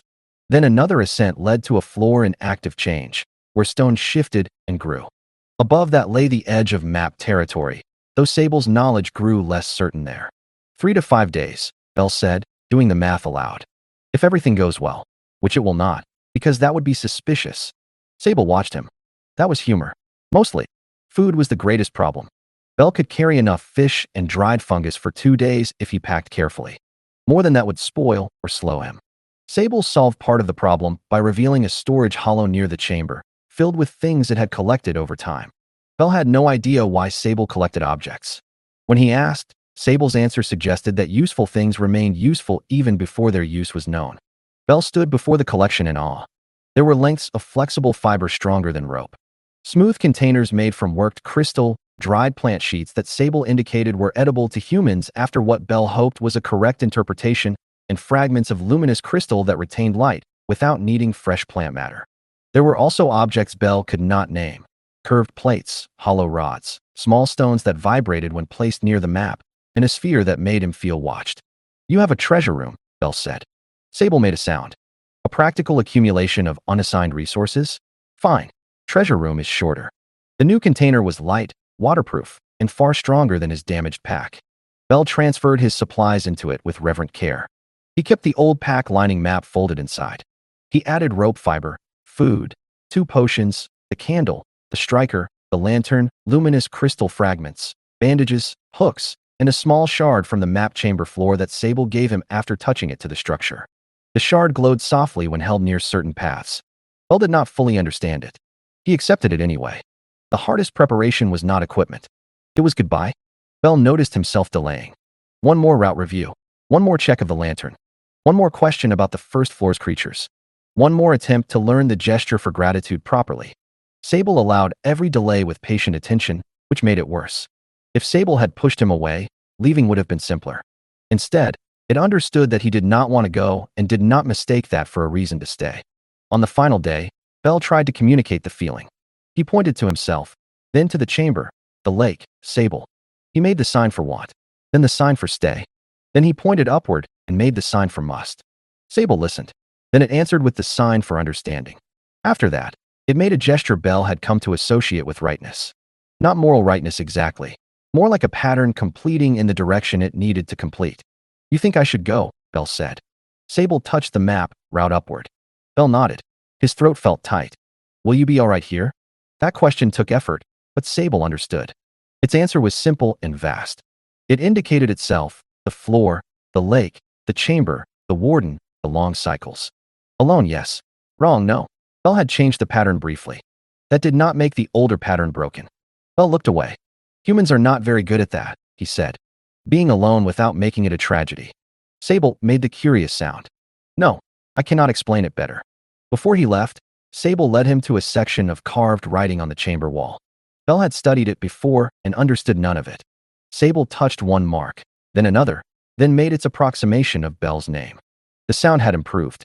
It still was not right, but it carried intent so clearly that Belle's eyes stung. Then Sable touched his hand. The contact lasted only a moment. Warmth moved through Belle, but not like Hestia's distant flame, and not like the warden's environmental care. This warmth had texture. It was recognition. A feeling of being known by something that did not need him, did not own him, did not fully understand him, and had chosen to know him anyway. Bell had no words for it. For once, he did not try to make any. At the entrance to the upward passage, he turned back. Sable stood at the chamber doorway, dark and still against the map's glow. The ancient structure shimmered behind it like a captured constellation. Sable made the curious sound, the same sound it had made the first time Bell laughed. Bell laughed again, though it came out unsteady. "I will come back," he said. He knew Sable would not understand all the words, but he said them anyway. "Not lost next time. Properly. With better food, maybe. You deserve to know what bread is." Sable watched him. Bell turned before leaving became impossible. The passage ahead climbed into darkness. His new lantern glowed at his side. The route upward waited. Bell took the first step. Like and subscribe for more DanMachi fanfiction. Chapter 16. The first unmapped floor. The climb from the lake floor took 4 hours and most of Bell's optimism. The passage rose through worked stone at first, smooth and old, then gradually changed. Seams widened. The black walls gave way to rougher dungeon stone. The controlled blue glow faded behind him until his lantern became the only light. The air cooled. The silence lost its stored, ancient quality and became something more familiar, more predatory. Bell stopped at the transition point. Behind him lay the floor that had nearly killed him, fed him, taught him, and somehow made room for him. Ahead lay the unknown route home. He checked his equipment one more time. Knife. Hestia knife. Potions. Food. Rope fiber. Lantern. Map lining. Luminous shard. Breath steady enough. Fear present, but not driving. "Okay," he whispered. "New floor. New rules. Observe first. Panic never. Run if needed. Do not be stupid for dramatic effect." Then he stepped forward. The first unmapped floor attacked him within 10 minutes. A creature dropped from the ceiling without warning, all hooked limbs and pale stretched skin. Bell heard the scrape half a heartbeat before impact and threw himself sideways. It hit the ground where his head had been, claws gouging stone. He rolled, came up with the Hestia knife in hand, and slashed at its reaching limb. The blade cut deep. The creature shrieked. 2 more shapes shifted above. Bell ran. Not far. Running blindly on an unknown floor was another form of dying. He retreated to a narrow space between 2 stone ridges, forcing the creatures to approach from one direction. The first lunged low. Bell sidestepped and cut along its side. The second dropped from above, forcing him to block with his forearm guard. Pain flared. He kicked it away, used the wall to pivot, and drove his knife into the soft underside of its head. The fight lasted less than a minute. It felt much longer. When the last creature collapsed, Bell stood breathing hard, lantern swinging at his hip, blood dark on the stone. "Right?" he said between breaths. "Combat. I remember combat. Combat is awful." He had spent weeks surviving through avoidance, observation, and respect. This floor did not care about respect. The creatures here were standard dungeon hostility wrapped in unfamiliar bodies. They did not assess him except as prey. They did not communicate. They did not navigate around him politely. They dropped, lunged, clawed, and died only after being convinced with steel. Bell had to recalibrate. He found a defensible alcove and spent an hour practicing movement. It felt ridiculous until it did not. Short steps, fast turns, lantern placement, checking the ceiling before checking the floor, using the luminous shard to mark safe ground. His body remembered combat, but the memory had gone stiff under weeks of careful living. He loosened it again with drills. Strike, retreat, pivot, look up, always look up. The next encounter went better. He heard the ceiling shift, threw a small stone ahead, and watched 3 creatures drop onto the sound. Lurkers, he named them, because calling them hook-limbed ceiling nightmares took too long in emergencies. Once he understood their pattern, they became dangerous rather than impossible. They hid in ceiling formations, waited for movement, then dropped in groups. Their first strike was their strongest. Survive that, and they became clumsy on the ground. Bell used the lantern to reveal them. Not by shining it everywhere, which would blind him, but by angling the light across ceilings so their hooked limbs cast shadows. He marked safe routes through lower passages and avoided tall chambers unless necessary. When forced to fight, he moved quickly, striking joints and underbellies rather than armored backs. By the end of his first day, he had crossed a third of the floor. Progress cost him a shallow cut on his thigh, bruised forearm, 1 torn strap, half a day's food eaten because fighting burned through his careful reserves. Still, he was alive, and alive remained workable. He made camp in a crack between stone formations too narrow for lurkers to drop into directly. The floor smelled harsher than the lake floor, metallic and damp. No garden glowed here. No crystal crabs tapped polite rhythms.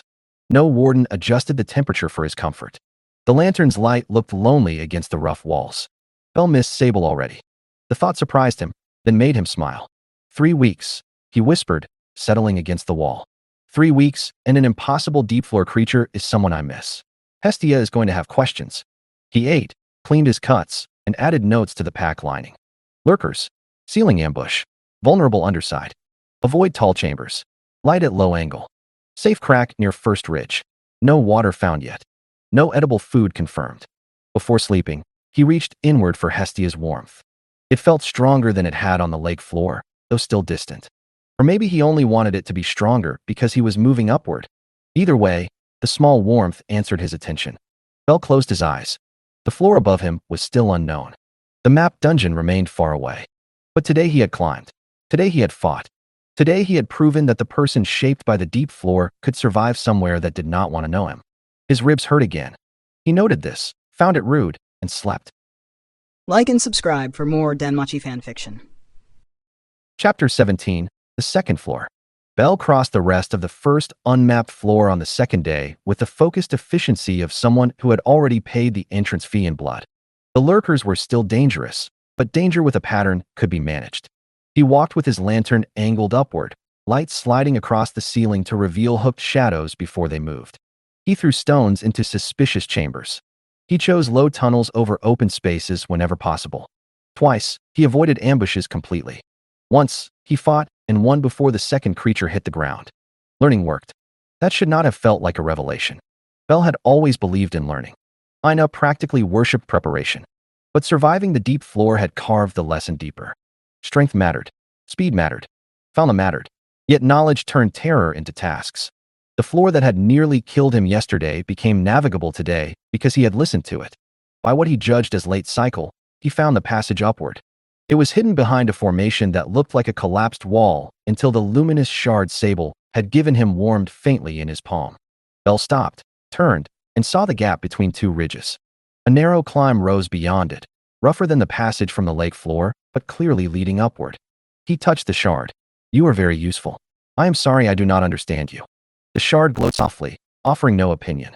The climb to the second unmapped floor took less time, but more caution. Several sections were slick with moisture. One ledge crumbled under his hand and sent small stones rattling into darkness below. Bell froze each time, listening for pursuit. None came. When he finally reached the next floor, the first thing he noticed was that the stone was moving. Not collapsing, growing. Bell stood at the threshold and watched a wall develop a new ridge in real time. A pale seam opened in the stone, widened, then pushed outward in a slow, organic motion. It formed a curved spine across the surface, hardened, and dimmed. The whole process took less than a minute. Bell stared. That is new, he said. He knew the dungeon changed. Everyone knew that. Tunnels shifted, rooms repaired themselves, monster spawn points altered over time. But those changes belonged to reports measured in days, weeks, or years. This floor changed while he watched. The ground under his boots vibrated faintly, alive with construction. He crouched and placed one palm against the floor. It pulsed beneath him, slow and patient, like a sleeping beast building bones in its dream. Okay, Bell whispered. Unstable terrain. Active growth. Do not trust walls. Do not trust floors. Maybe do not trust anything that looks recently enthusiastic. The creatures here were sparse, but worse in their own way. He encountered the first after an hour of slow movement. It was tall, narrow, and many-legged, with a body the color of wet clay and a head that seemed mostly mouth. It moved across the shifting terrain with perfect ease, placing its feet on formations that had not existed seconds earlier. Bell, who had just slipped on a ridge that grew under his boot, found this personally unfair. It attacked without hesitation. Bell retreated, not from fear, but because the ground favored the creature. Its legs adjusted instantly to every new ridge and depression. His did not. He could not match it on unstable terrain. So he changed the battlefield. He led it toward an area where he had noticed fresh stone growth pushing outward from the wall. The creature lunged. Bell ducked aside. The new growth hardened beneath two of its legs and trapped them for half a breath. Half a breath was enough. Bell cut one leg joint, then another, then rolled away before the mouth snapped shut near his shoulder. The creature tore itself free, but now its movement dragged. Bell led it over a patch of softened floor that had not finished hardening. It sank. He struck the underside of its neck and ended the fight. He leaned on his knees afterward, breathing hard. "I am not fighting the terrain and the monster," he said. "The monster can fight the terrain too. That seems fair." The floor did not comment, but a small ridge grew near his boot, as if making a point. The second and third encounters confirmed the lesson. The creatures were adapted to change. Bell had to weaponize change against them. He tested surfaces with stones before stepping. He watched which formations grew quickly and which stayed stable. He used the luminous shard to identify older paths, because it glowed more steadily near hardened routes and flickered near active growth. He moved slower than he wanted and faster than was comfortable. By the end of the day, exhaustion had become a taste in his mouth. He found a water seep along a wall and treated it with one of his last purification tablets. Food was low. His thigh cut had reopened once. His left shoulder ached from climbing. Yet the path upward was closer. He could feel it in the air, in the slight strengthening of Hestia's warmth, in the way the dungeon's pressure changed around him. Near the far edge of the floor, he found something that stopped him more completely than any monster. Marks on stone. Not ancient writing. Not Sable's map language. Not dungeon growth. These were cuts. Steel cuts. A set of short lines carved into a stable wall beside a narrow upward passage. 3 vertical strokes crossed by 1 diagonal. A trail mark. Human, or close enough that the difference did not matter. Bell touched the cuts with trembling fingers. They were not fresh, but they were not ancient either. Years old, maybe decades. Someone had stood here. Someone with a blade. Someone had reached this unmapped floor from above or below and marked the way. "People have been here," Bell whispered. The words changed the air. He was not the first person to reach this depth. Perhaps not the first to look into the unknown and climb back. The thought comforted him and frightened him.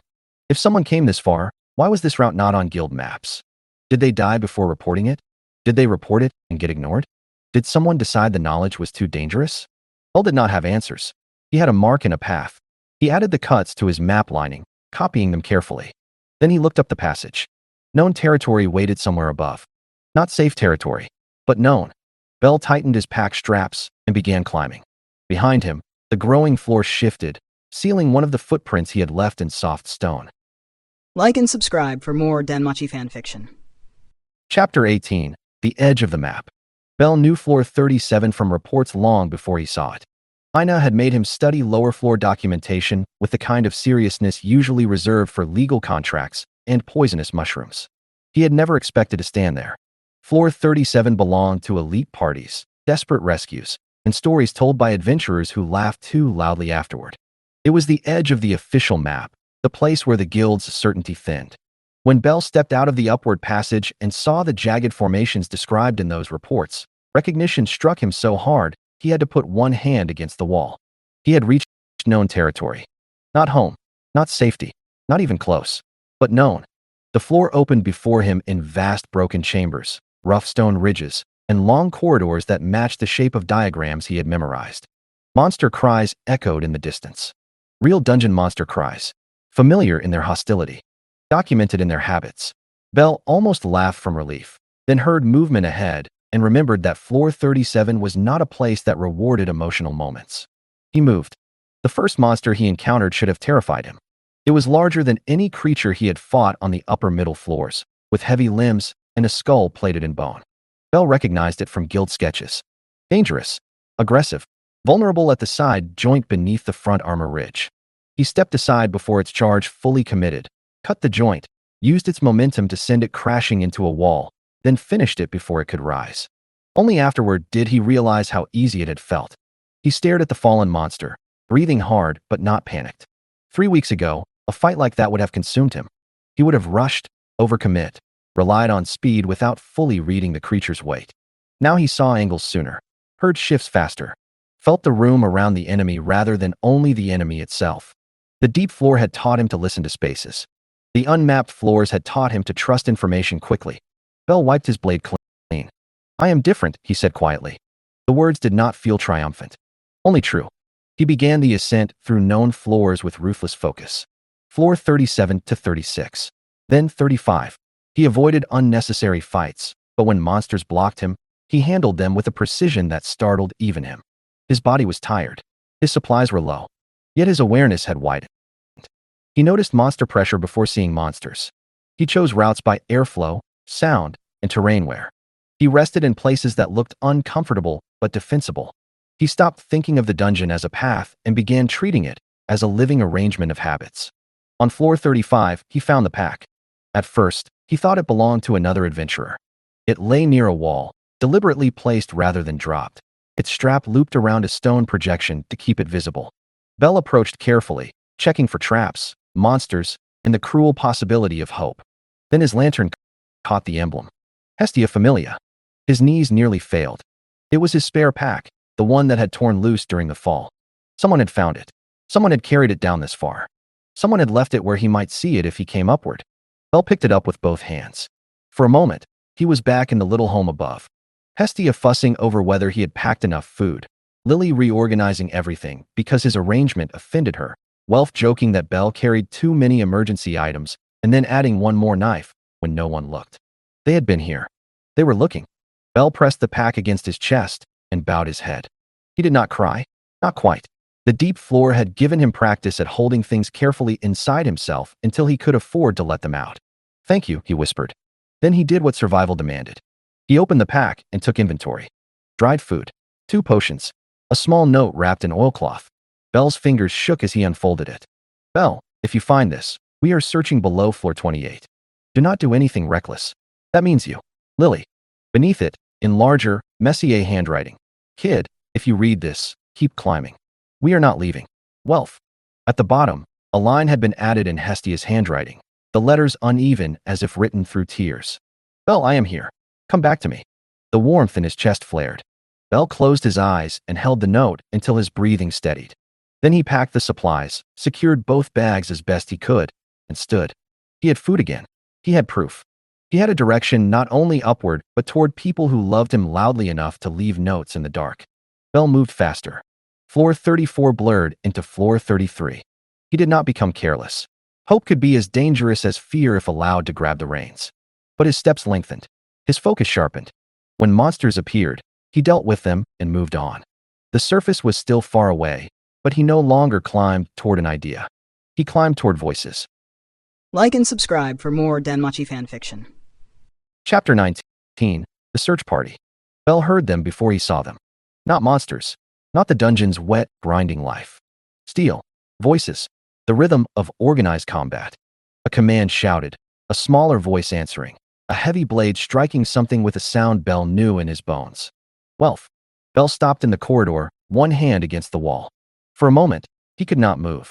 After weeks of speaking to himself, to Sable, to stone and lake and glowing plants, human voices felt almost too bright to touch. Then a monster roared ahead, and Bell's body solved the problem for him. He ran. The corridor opened into a wide chamber on floor 28. A search party fought near the center, holding formation against a group of floor monsters that had pressed them toward broken terrain. Bell saw Welf first, broad stance, swords sweeping in heavy arcs. Lily stood behind him, issuing quick instructions with a crossbow in hand and a pack nearly as large as she was. Several supporters and allied adventurers formed a loose perimeter. One monster slipped around the side, aiming for Lily's blind spot. Bell moved without announcing himself. His lantern swung at his hip. His blade flashed. He crossed the broken ground, stepped onto a raised stone, and dropped behind the monster with the same silent precision he had learned avoiding the hunter's paths. The Hestia knife slid into the vulnerable point at the base of its skull. The monster collapsed before Lily turned. Wolf spun toward the new arrival, sword raised. His face moved through several expressions in order. Combat readiness. Confusion. Recognition that refused to trust itself. Disbelief. Then relief, so sudden it looked painful. Bell. The name cracked in the middle. Bell stood there, thinner, dirtier, carrying unfamiliar gear, with strange blue-green light hanging at his belt and weeks of darkness in his eyes. "Hi, Welf," he said. For half a breath, no one moved. Then Lily made a sound that was not quite a sob and not quite a battle cry. "Mr. Bell." The formation nearly broke, which was dangerous and completely understandable. Welf recovered first by turning his relief into violence. "Eyes up. Finish the damn monsters first." Bell helped. He did not mean to show how much he had changed. There was no time to perform normal. A monster lunged, and Bell read the angle instantly. Another tried to flank, and he intercepted before Lily called the warning. Wolf glanced at him once, startled, then grinned with something fierce and wet-eyed. Later, Welf said. Later, Bell agreed. The fight ended quickly after that. When the last monster fell, silence rushed in for one tiny moment. Then Hestia arrived. She had been behind the second line, protected by two adventurers who looked emotionally exhausted from trying to keep a goddess from throwing herself into danger. The moment she saw Bell, she stopped. Her face went blank in a way he had never seen before, as if her heart had reached him before the rest of her could understand. Then she cried, "Bell!" She ran at him with no concern for dignity, terrain, or the fact that he was covered in dungeon grime. Bell caught her because not catching her would have been impossible in every sense. She slammed into him, arms wrapping around his middle, face buried against his chest. "Bell, Bell, Bell, Bell," she said, over and over, each repetition half prayer, half accusation, all love. Bell held her. He had imagined this moment many times in the dark. In some versions, he had something brave to say. In others, he apologized immediately. In one especially tired version, he asked if dinner was ready. The real moment left him with no words at all. He only held Hestia and felt the warmth that had been a distant coal blaze into a living sun. She had been there, not close enough to speak, not strong enough to pull him out, but there, reaching through impossible distance in the only way she could. "I knew you were looking," Bell whispered. Hestia sobbed harder, which was not his intention but felt unavoidable. Lily reached them next and began scolding him while crying, which was very impressive. "Mr. Bell is completely irresponsible. Do you know how many search forms Miss Ina filed? Do you know how many supplies we used? Do you know how worried Lady Hestia was? Do you know how worried Lily was?" "I can guess," Bell said softly. "No, you cannot. Your guessing privileges are revoked." Wolf stepped closer, eyes shining, and placed a hand on Bell's shoulder. Carefully, like he was checking whether Bell was real. "You look terrible," Wolf said. Bell smiled. "You too." Wolf laughed once and pulled him into a brief, crushing hug that made Bell's ribs complain. Bell accepted the pain. Some pains were proof of good things. Questions began once the first wave of emotion settled. Where had he been? How had he survived? What was that lantern? What floor did he come from? Did he need healing? Was he poisoned? Had he eaten? Lily asked 3 questions at once. Hestia refused to let go of his sleeve. Wolf kept looking at him as if expecting him to vanish. Bell answered carefully. He described the fall, the lake, the first survival days, the unmapped floors, the lurkers, the growing terrain, the route upward. He gave useful information, the kind the guild needed, the kind that could help others survive if the dungeon opened again. He did not mention Sable. He did not mention the map chamber in full. He did not describe the warden's notice. Not because he meant to lie, because some truths needed a room, warmth, time, and people who could hear them without turning them into reports before they had finished becoming memories. Hestia noticed. Her eyes, red from crying, searched his face. She said nothing. She only squeezed his hand. Bell squeezed back. Around them, the search party reorganized. The dungeon remained dangerous. Floor 28 was not home, only the place where home found him. But for the first time since the crack opened beneath him, Bell was surrounded by voices that knew his name. He should have felt exactly like himself again. He did not. Not in a bad way, just more. The Bell who had fallen from floor 20 was still inside him, but the deep floor had placed other things beside him. Silence, patience, strange friendship, the memory of a garden he had never touched.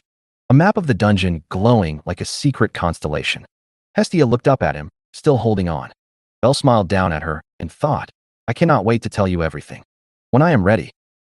Like and subscribe for more DanMachi fanfiction.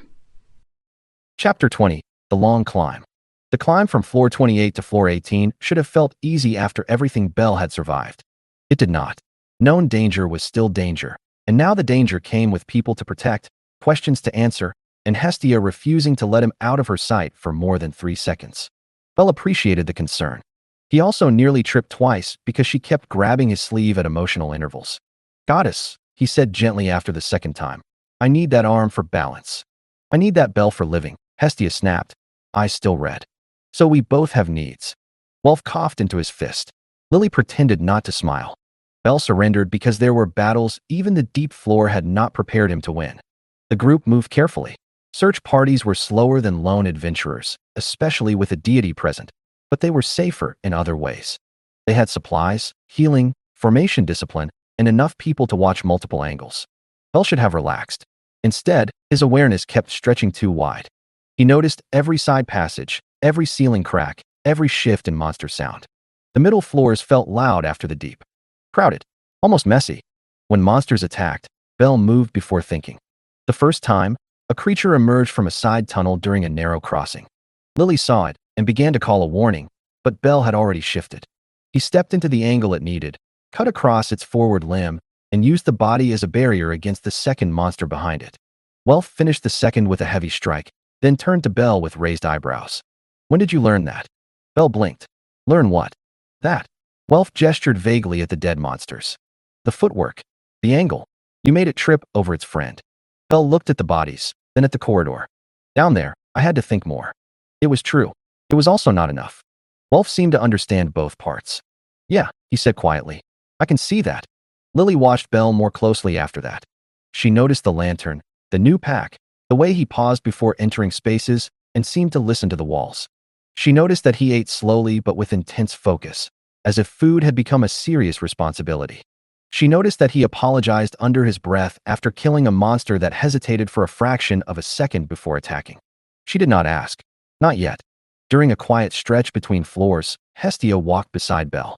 The others gave them space with the subtlety of people pretending not to be subtle. Hestia did not ask the big questions. That was her kindness. She asked small ones. Were you cold? At first. Then not as much. Did you sleep? Sometimes. Were you scared? Belle looked ahead. The corridor lights flickered over stone. Yes, he said. Hestia took his hand. Her fingers were small and warm and very real. Good. Belle glanced at her, surprised. She kept her eyes forward. If you said no, I would know you were lying or broken. Scared means you were still you. His throat tightened. I was still me, he said softly. Then, after a moment, I think I became more me. Somehow. Hestia did not answer right away. She held his hand tighter. Then I will learn the more version too, she said. The words stayed with him all the way to floor 18. When they reached the safe floor, Belle stopped at the edge of the camp path. The sound hit him first. Human voices. Cooking fires. Merchants arguing. Armor clinking. Someone laughing too loudly. Someone singing badly. It was the same world he had left, and also impossibly bright, even underground.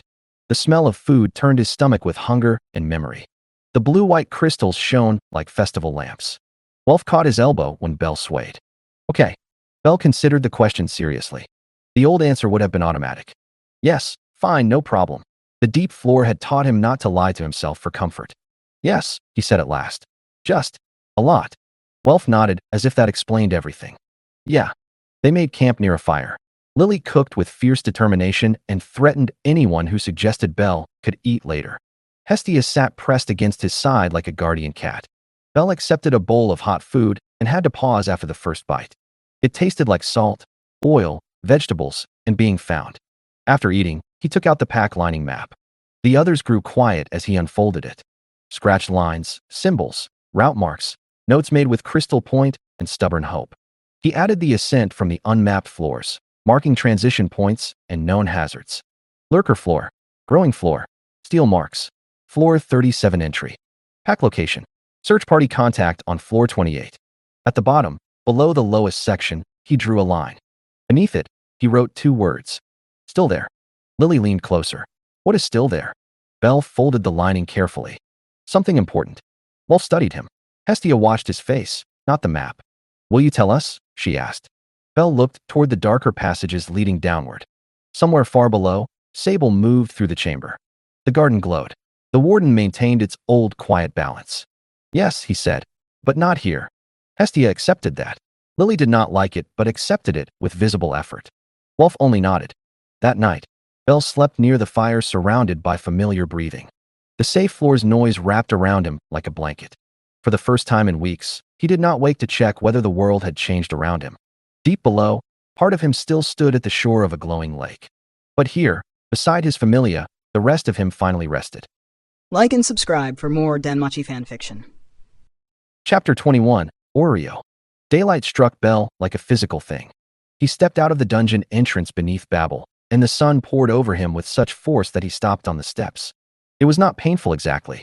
It was simply everywhere. The deep floor had taught him to treasure small lights. A candle, a glowing plant, a crystal shard, the faint pulse of lines in old stone. The sun did not negotiate. It filled the sky, painted edges on every building, warmed his face, and made shadows sharp enough to look newly invented. Bell turned his face upward. Hestia stood beside him, watching quietly. Welf and Lily waited a few steps lower with the others, giving him the space without being asked. After a while, Bell said, "I forgot how bright it is." Hestia's expression softened. "You were only gone 4 weeks." "I know." Something in his voice made her go quiet. Orario had continued without him. That was the strangest part. Bell had expected change, though he could not have said what kind. Maybe the streets should have dimmed. Maybe the city should have held its breath. Instead, vendors shouted over prices. Children darted between adults. Adventurers complained about repairs. Gods laughed too loudly in public places. The city smelled of bread, sweat, metal, perfume, smoke, and 10 kinds of lunch competing for attention. It was exactly as he had left it. Bell walked through the streets, feeling both comforted and displaced. People recognized him. A shopkeeper waved. A young adventurer called his name and said he was glad Bell made it back. Someone asked if the rumors were true, if he had fallen below the known floors and fought a dragon made of shadow. Bell smiled politely and said no, not exactly. The person looked disappointed, which was fair. The truth was stranger and less convenient for tavern retellings. Each normal interaction fit him like clothing he had outgrown slightly. He could still wear it, but he noticed the seams. The guild hall felt brighter than he remembered. Cleaner too, though that was probably because he had spent weeks judging shelter by whether it had teeth. Ina Toole was at her counter, speaking to an adventurer while organizing a stack of forms. She did not see Bell at first. That was perfectly Ina. Work before emotional collapse. Then she looked up. For half a second, professionalism held. Then it cracked. Ina came around the counter, which Bell had never seen her do for anyone, and hugged him. Not the dramatic tackle of Hestia. Not Welf's crushing relief. Ina's hug was controlled and careful and shaking at the edges, the embrace of someone who had spent 4 weeks writing his name on missing adventurer documents and refusing to imagine the worst while imagining it constantly. "You are alive," she said into his shoulder. "Yes," Bell said softly. "I am sorry for worrying you." She released him and immediately adjusted her glasses, which did not hide the moisture in her eyes. "You are going to sit down. You are going to eat if you have not eaten. Then you are going to tell me everything useful about what is below floor 37. After that, I am updating your training requirements." Bell blinked. "My training requirements. Whatever happened to you down there clearly worked," Ina said, voice regaining its familiar authority by force. "If any part of it can help other adventurers survive, I need to understand it." Bell looked at her. "I am not sure it is teachable." Ina's eyes sharpened. "Everything is teachable. Sit down." Bell sat. The report took hours. He gave her the route from floor 37 down to the unmapped transition, the lurker floor, the growing floor, and the hazards he could describe without revealing what was not ready to be revealed. He handed over a copied version of his pack lining map, one he had made on floor 18 under Lily's intense supervision. Ina read every mark in silence. When she reached the bottom and saw the word "still there," she looked up. What is still there? Bell had known the question would come. He had prepared several answers and trusted none of them. "Something that was there before the dungeon grew through that place," he said at last. "Ruins. A floor that is not only a floor. An ecosystem. A history. I do not think it is a threat to Orario.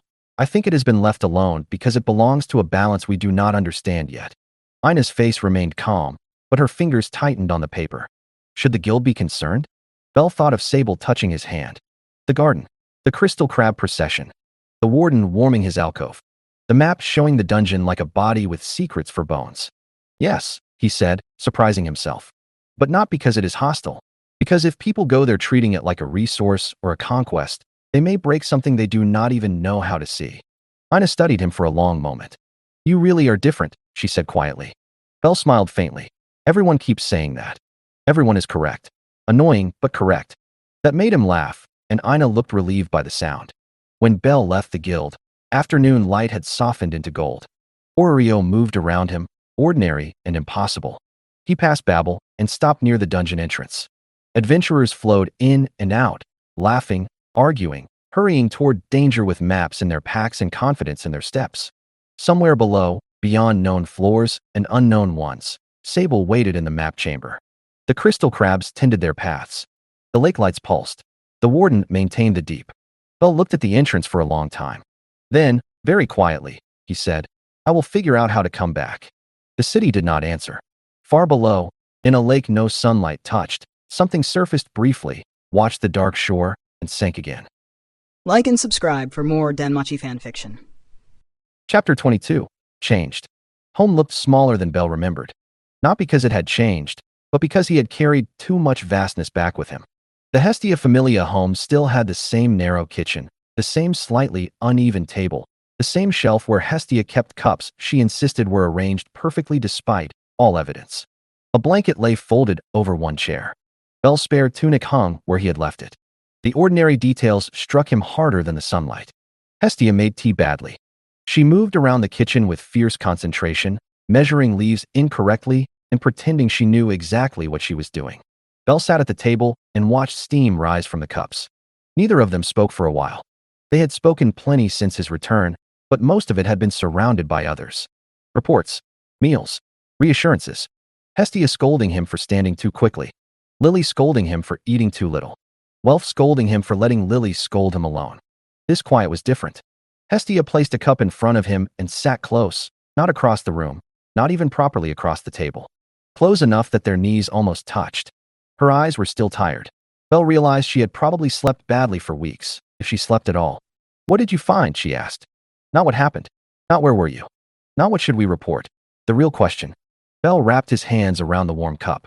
The tea smelled too strong and slightly burnt. It was perfect. Something alone, he said. Something that had been alone for a very long time, but not in the way people are lonely. Something intelligent, strange, careful. It understood what I was trying to do before I knew how to explain it. It helped me, not because I earned it with a quest or payment, because curiosity became trust, I think, or something near trust. Hestia listened without interrupting. Its name is not Sable, Belle continued. Not really. I cannot say its real name. I called it Sable because I needed a word, and it was dark like deep water. It let me use the word. It taught me a route home. It gave me supplies. It stayed when I left. Hestia's expression softened with worry and something warmer. Are you going to go back? Yes, Belle said. The answer came easily because it had already become true. Hestia looked down at her tea. To see Sable? Yes. And to learn. And to make sure no one goes down there carelessly. And because there is a map, goddess. A map of more than the guild knows. Maybe more than anyone knows. I do not understand it yet, but I want to. Not right away, he added quickly when her eyes sharpened. Not tomorrow. Not until I am strong enough to descend properly and return properly. No falling. No starving. No heroic stupidity. I am writing that down and making you sign it, Hestia said. Belle smiled. Fair. She reached across the small space and touched his hand. You are different, she said. I know. Not bad different, she added quickly. Just more. Like you went somewhere too big and came back carrying part of it. Belle looked into his tea. That feels right. Later, Hestia updated his fauna. The familiar ritual should have made him feel entirely back in place. Shirt removed, back turned, Hestia behind him with her divine blood and practiced hands, muttering about how he needed to stop growing in ways that caused her emotional damage. Belle smiled at first. Then Hestia went quiet. True quiet. Belle's shoulders tensed. Goddess. Your stats, she said. Is something wrong? Not wrong. A pause. Your endurance and agility growth are extremely high for this period.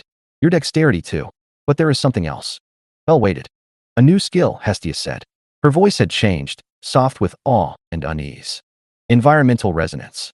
The room seemed to still. What does it say? Hestia read slowly. Heightened attunement to living systems and spatial awareness. Improved adaptability in unknown or unmapped environments. Instinctive threat assessment through environmental feedback. Growth increases through sustained survival, observation, and respectful integration into hostile or unfamiliar ecosystems. Belle closed his eyes. The lake, the garden, the hunter's path, the warmth in the alcove, Sable's patient lessons, the warden's silent adjustments, the growing floor beneath his palm. Every moment of listening had been written into him. That makes sense, he said. Hestia leaned around to look at his face. Does it? The floor taught me how to listen, Belle said. I just did not know my fauna was listening too. Hestia touched the markings on his back with unusual gentleness. Belle, what happened down there? He opened his eyes. I changed. The answer was simple. It was also all he had. That evening, Belle stood at the window and looked out over Orario. The city glowed with torches, magic lamps, and the last soft colors of dusk. Babel rose above everything, holding the fading light for one final moment before letting night take the sky. Behind him, Hestia talked about training schedules, guild restrictions, mandatory rest days, meals, equipment improvements, and the 17 separate conditions he would meet before she even considered allowing him near a deep floor expedition. Bell listened. Mostly. Part of his mind was on a map far below. A three-dimensional structure glowing in an ancient chamber. A route that led down to Sable. Other routes leading deeper still. Dark sections. Bright sections. Places no one had named. He thought of Sable waiting with the patience of something that had always been alone and learned to make that enough. Not for much longer, Bell thought. I will come back. Stronger. Ready. With better words. Maybe bread. Bell, Hestia said sharply. He turned from the window. Sorry. What did you ask? She gave him the look reserved for when he was being spacey in ways that were clearly not innocent. I asked whether you understood the part about resting. Yes, Bell said. Say it like you mean it. I understand the part about resting. And he smiled. And I will not go back until I am ready. Hestia studied him, then nodded once, satisfied enough for now. Good. Because when you do go back, you are coming back again. That is not negotiable. Bell looked past her, toward the warm little room, the bad tea, the familiar table, the home that had waited for him. Then he looked out toward the dungeon. I know, he said softly. I have more than one place to return to now. Hestia did not fully understand yet. But she would. Bell would tell her, slowly, in the right order, with all the care the story deserved. For now, he stood in the warmth of home and let himself be peaceful. Far below, the wrong floor remained. The lake glowed. The ruins endured. The warden watched. Sable waited. And Bell Cranel, no longer only the boy who had fallen, smiled toward the dark with quiet promise. He would return one day. Not lost. Not afraid. Ready to listen. Thank you for listening. I truly appreciate your time and support. If you enjoyed this audiobook, don't forget to like, comment, and subscribe to stay updated on future content.